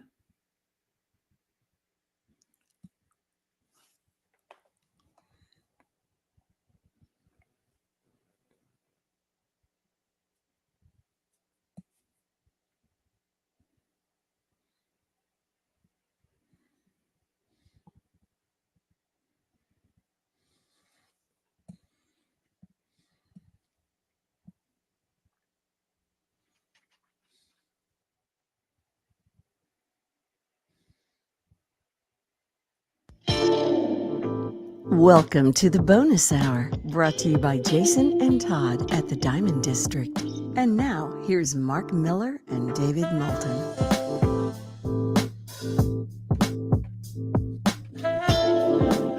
21 minutes past the hour. Good, bad, and ugly. What's on tap? Today was the day when, along with some final thoughts, all coming up. You know, we were talking a little Wimbledon during the break on the Twitch chat room there. You know, when was the last time an American male was in the Wimbledon final? A long time ago. 15 years. Roddick lost the epic 5-setter to Federer. Should have won. He was up 2-1. He really should have straight setted him. All right. He had a easy backhand overhead to win a set in a tiebreaker and missed it and ended up losing the set. And then he had 2 break points in this long 5th set. And he, you know, in the same game, he missed them and Federer won, I don't know, like 15-13 in the 5th or something like that. But you know, it was the last time an American not named Andy Roddick? Because Roddick lost, I think, 3 finals. He lost all 3 to Federer. This is the last time someone not named Andy Roddick from the United States made the Wimbledon final. Sampras and Agassi. Wow.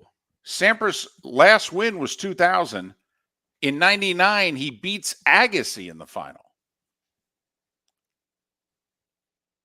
Yeah. Uh-huh. That's a drought. Whew. So this Taylor Fritz win yesterday to make the quarters, and he's favored to win in the quarters. I mean, even getting to the semis, you can count on one hand in the last 20 years how many American men have made the semis at Wimbledon. So, anyway, baseball, Wimbledon, soccer. That's what's going on this week. Little WNBA. I'll tell you what, Mark, that was something over vacation. Had a few people in my life reach out to me over the week we were off and say, you know what I watched? Don't tell anybody. You know what I watched? I watched a little Angel Reese in the Chicago Sky. I watched a little Caitlin Clark in the Indiana Fever. See, the first one's the one that's key to me. Because Caitlin Clark, that's a phenomenon. That's right. Ongoing. Yep, absolutely. But the Angel Reese, watching her without Caitlin Clark, that's a big deal to me, David. That means people now have another player that they're interested in watching. And that bodes well for that sport. She just set a league record, I guess, for the most consecutive double-doubles. Yes. I mean, not as a rookie. I mean, period. Right. And she's a rookie. Yeah, correct. This is going to be like the Magic Larry Rookie of the Year vote. Well, Caitlin opened up at huge favorite to win Rookie of the Year. She's down to like minus 400 now because Reese has come on so strong. Right. What Reese was doing an interview, they were doing a conference call interview in which something inappropriate was said on one of the phones. They didn't have the mute button. Where I think like one of the reporters said, "Are we gonna ever have an intimate relationship?" And they all three, the coach and Reese and the other player, that were like, "What?" Repeat the question, and it was a male reporter, and he's like, "I didn't say anything about an intimate relationship," and it was a very awkward couple of minutes during their conference call presser there. But so anyway, just a couple of things off the. We've talked a lot of football. Touch it. By the way, we got two people here who like baseball. You watched a baseball game last night. I did. And it's the week leading into the All-Star break. You are right again. And besides our interview with David Samson 2 hours ago and me giving the baseball scores and who's going to be in the home run derby 2.5 hours ago, how much baseball have we talked on the show today? None. Right. None. And the Yankees have lost 15 of 20. And we can't even talk about them sucking up the joint. Because they're still only 3 back, and they're a solid playoff team right now. Right. It is where, and why in football with like the shortened length of schedule and the number of games, but it is interesting that in baseball, if the Yankees would have gone on this skid and gone from first to second and would possibly be out of the playoffs, I think it's a bigger story than now they're just a wild card team. Agreed. I mean, what if the Orioles had won the first half barely? And I have no idea what it was after 81 games, and plus the schedule would have been different.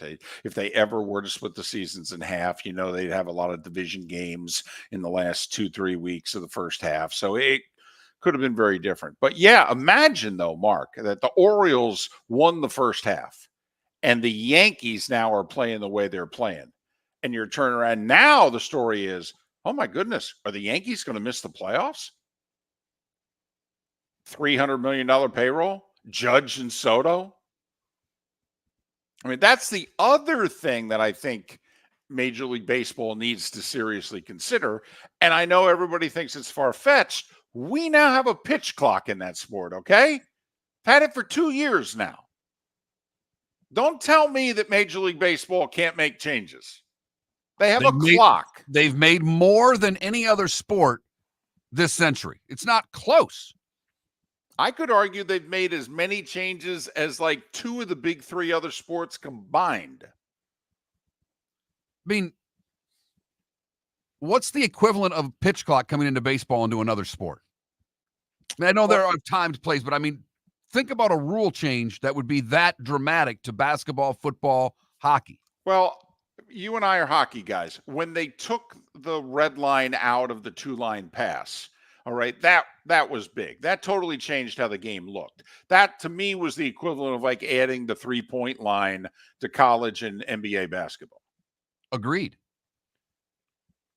So, but what's a bigger deal? Adding the 2-point conversion in the NFL or a pitch clock in baseball? I'd argue pitch clock. Boy, it's funny. I would argue the 2-pointer because of because it can change so many elements of the game, winning and losing.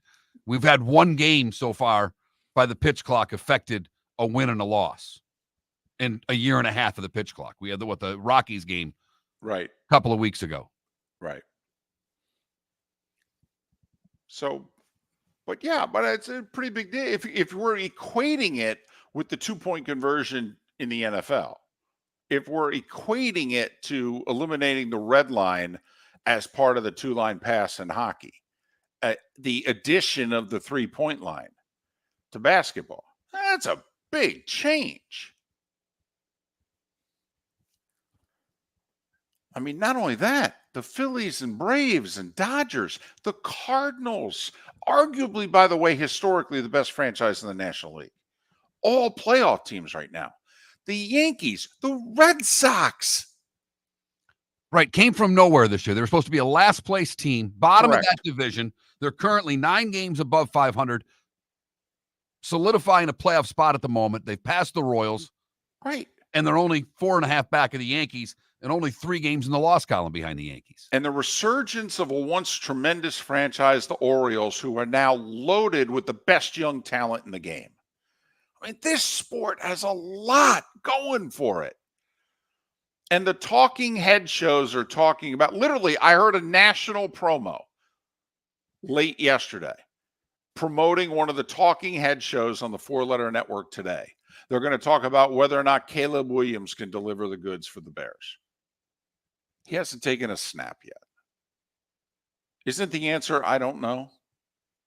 Now back to regularly scheduled programming already in progress? I mean, of course the answer is I don't know. But the NFL is far more appealing than anything baseball has going on. And that's the brutal reality of it, David. Yankees or Bears? More popular franchise? Yankees. Okay. They've lost 15 of 20. They're in a free fall. But listen, blame us too. It's not like we brought it up until 6 minutes ago. Good, bad, and ugly. What's on tap? Today was the day when, all coming up. Visit Jason and Todd at the Diamond District. Todd, have you noticed every jewelry store in town sounds like a broken record? I do.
I thought we had a good show today.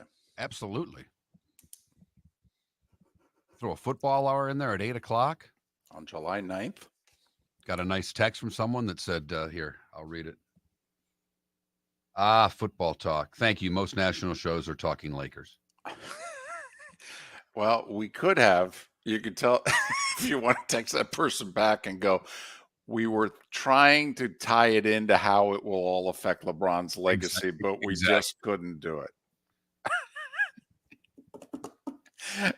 So I grabbed my phone late last night, and the first score that they had on the ESPN app, did you grab it at all last night? Like No. around 9 o'clock or what have you? It was a Memphis, I think Utah, Summer League game. Well, I know when I went from the living room to the bedroom, I threw on the last inning of the Tigers game because I went to bed early. And I'm flipping the game on. So when I turned on YouTube TV, it gave me three choices, that it knows what I want to watch. And two of them were Summer League games. Like, you've got to be kidding me.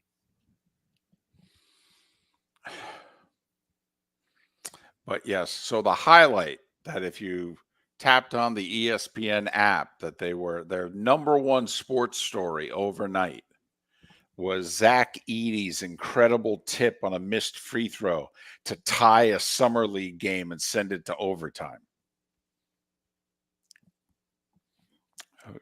Okay. I did see something because obviously with Bronny playing, they showed LeBron's first Summer League game, and they showed, he had 14 and 7 and 5 or something.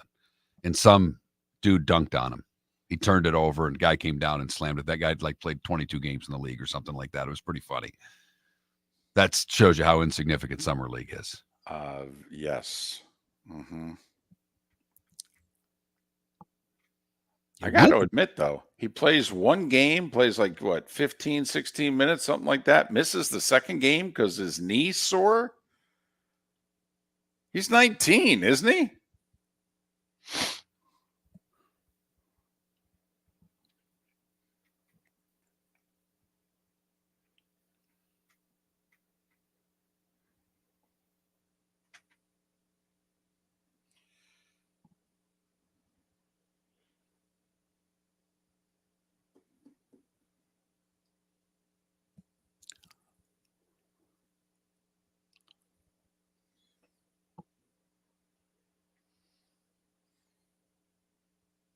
I texted John yesterday because I thought he might know a name that I needed. Okay. And he didn't. And I'm like, hey, were you I didn't ask you if you got the shot because I know John still every once in a while gets us an interview. I said, Were you responsible for that? And he's like, or I said, did David do that on his own? He's like, wasn't me. And he's like, I'm sorry. After I said, he goes, it was classic.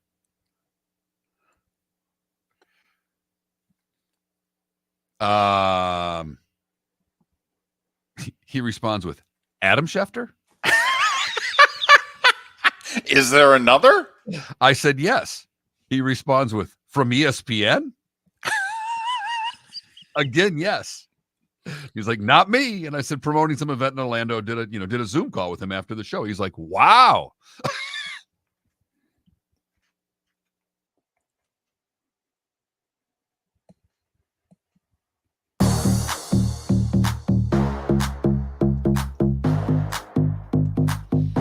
Welcome to the bonus hour, brought to you by Jason and Todd at the Diamond District. And now, here's Mark Miller and David Moulton.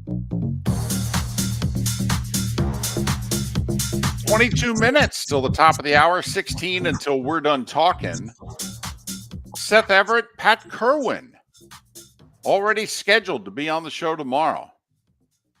Tell you what, we came back from vacation cooking with a little heat. It's pretty good for us, especially in July.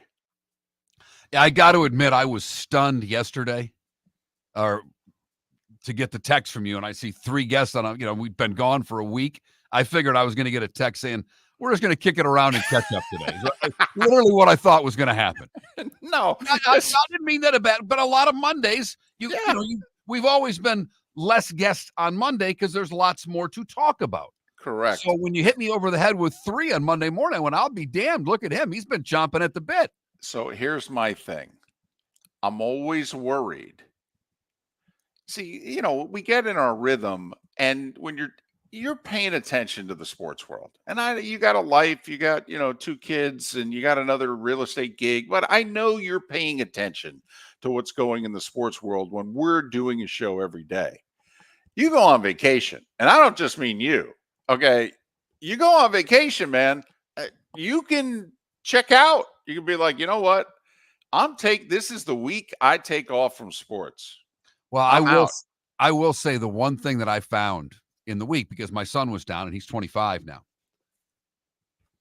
Philly and Trent may be association guys, and they're all in.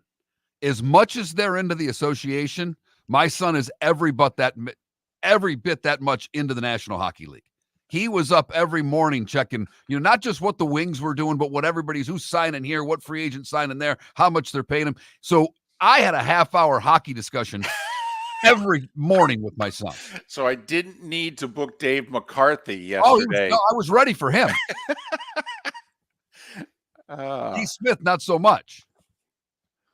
So, yeah, Seth Everett, Pat Kerwin already scheduled to be on Miller and Moulton tomorrow.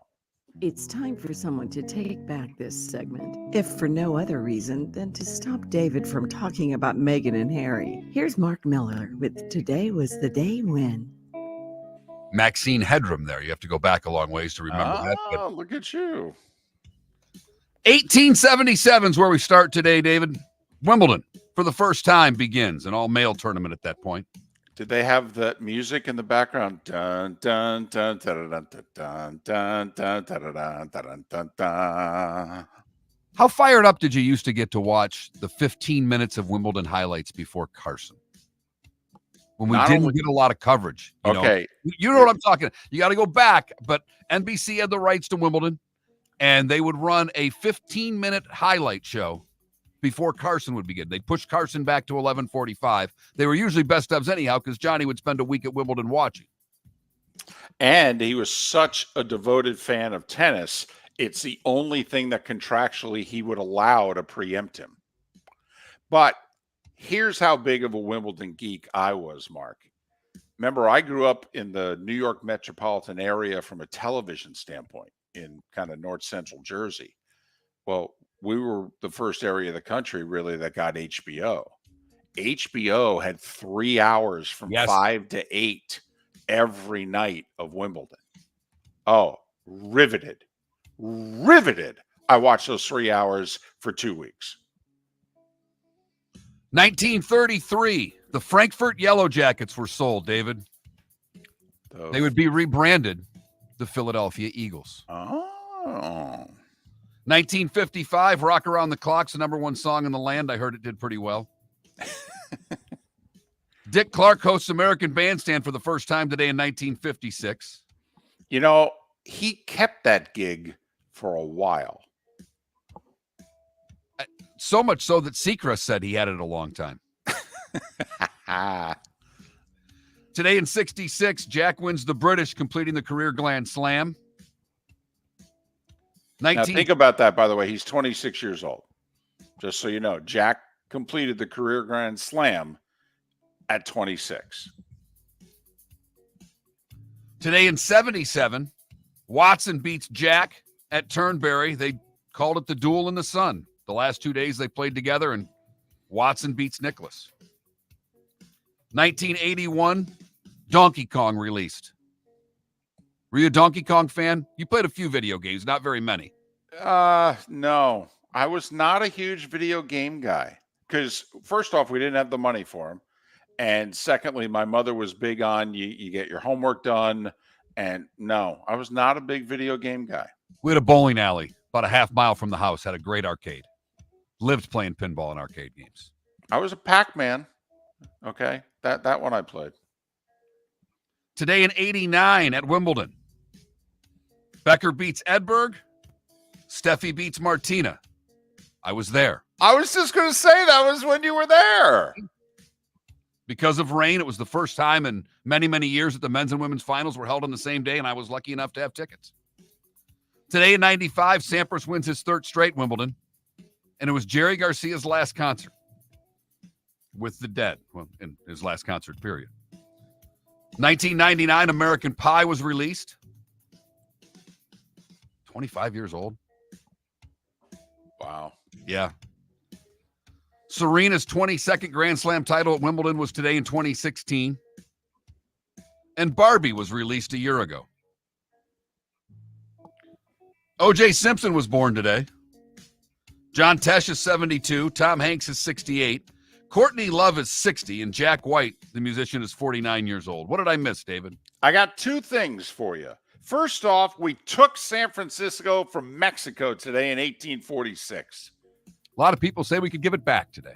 Well, listen, you spent your honeymoon there. Was my favorite city in the United States. It's not anymore.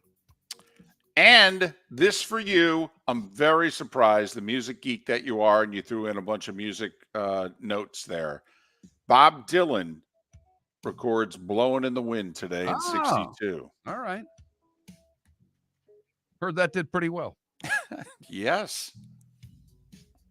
Oh, one more. Okay. Because how many of you out there, like things you remember from your childhood?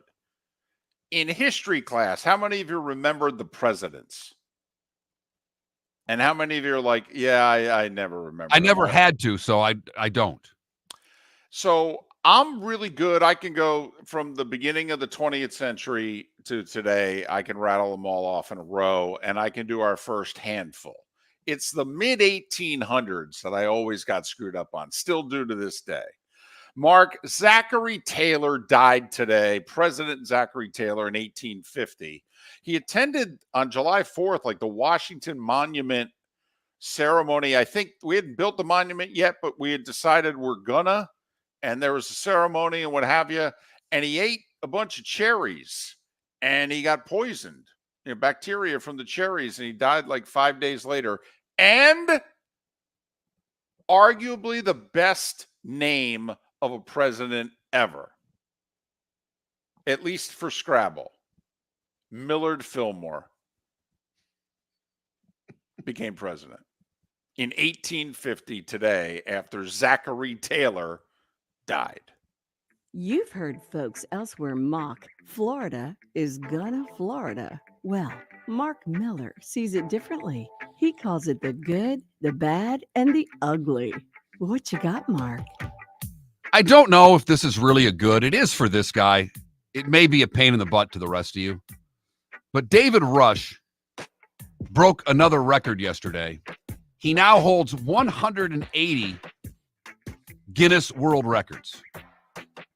This one, David, for throwing chopsticks at balloons, and he burst 55 balloons in a minute with chopsticks to get his 180th Guinness Book of World Records.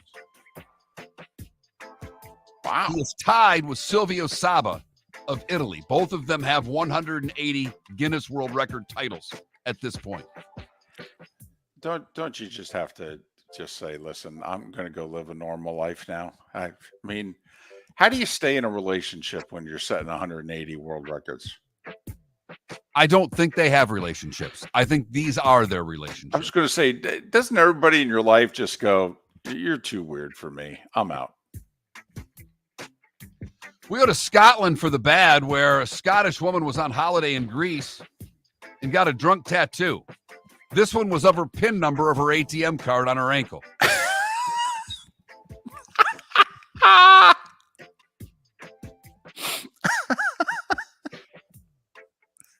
mean, that really can't come back to haunt you, though. I mean, you're sitting there, you're hammered. All people have to do is just pull up your pant leg. She said nothing else came to mind, not even a simple flower or something, so I decided I'd never, ever forget my PIN number if it was printed in ink on me. She woke up the next morning to see those digits on her ankle. Finally, the ugly. We go to England, where a herd of 45 cows escaped and paraded through a neighborhood in North Yorkshire, creating a racket that sounded like an earthquake and leaving behind, and I quote, quite a lot of poo. Leon Box, a 16-year-old, went out to investigate the sound, and you can see him sprinting for safety when he spotted the herd of cows barreling towards him. No one was injured in the stampede. And that is the good, the bad, and the ugly on today, July the 9th, 2024. Well, obviously, Wimbledon is going on. We've got 2 big soccer matches. We've got 3 o'clock today on Big Fox, Euro 2024. Couple of heavyweights. Spain, France. Then at 8 o'clock tonight, Copa America semis, FS1. 8 o'clock, FS1. Messi in Argentina taking on, Canada. They already beat Canada 2-0 earlier in the tournament. So we'll see. Everybody's playing in baseball tonight. Yankees, by the way, in St. Pete, taking on the Rays. So the Yanks are a mess. Rays come in, lost 3-4 in a row. They're back to 2 games below 500. So 6:50 first pitch tonight at the Trop. Marlins are in Houston. Red hot Astros with a chance to pick up even more ground on the Mariners. There are a couple other series, though, worth paying attention to. We got Dodgers-Phillies tonight, 6:40 TBS. 2 best records in the National League. Dodgers and Phillies in Philadelphia. That's worth a watch. Yeah, combined, these teams are like 45 games over 500 so far. And remember the 85 World Series? I forget the highway that connects Kansas City and St. Louis, but, they're both 6 games over 500. Royals and Cardinals tonight. And the Royals got to keep on keeping on because they're not in the playoffs right now. The Cardinals are. Right. The Royals are a game and a half behind the Red Sox, but they're all in the loss column. They're 3 back in the loss column, are the Royals to the Red Sox for the final playoff spot in the American League. The Red Sox are going to be playing a lot of games here coming up, though. They've played less games than seemingly everyone. Right. They've only played 89 games, and everybody else is in the low 90s. So that could mean some double dips that we'll be betting on in the second half here. Ooh. Nothing. Guardians also have played not only not a lot of games, only 89, but they've played a very easy schedule in terms of who they've played. So Cleveland should have a much tougher time post All-Star break. Just keep that in mind. Red Sox and Guardians could have a tougher time in the second half. I would definitely be betting the Guardians tonight. Okay. Detroit's won 5 in a row. They're not winning 6 in a row. They're not that good. Okay. All right. I like where you're going. I do.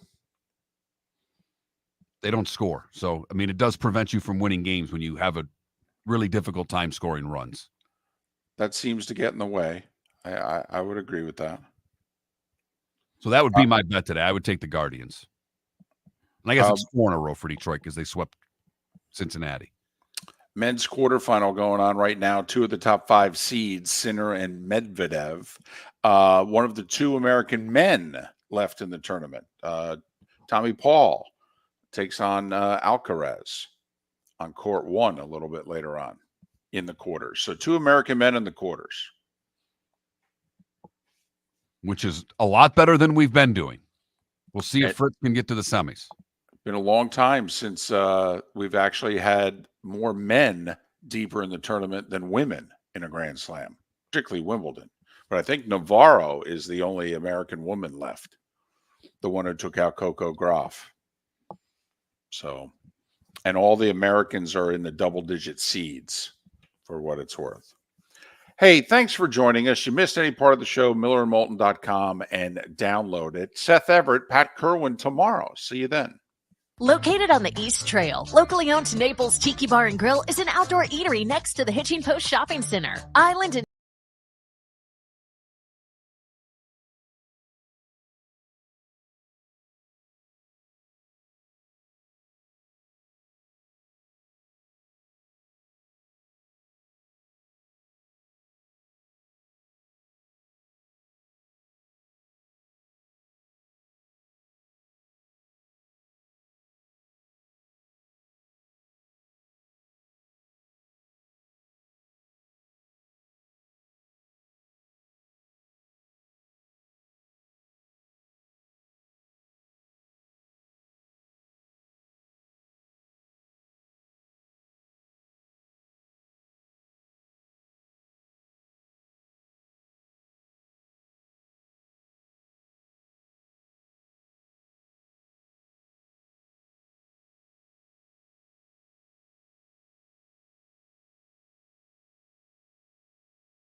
You ready to do a promo?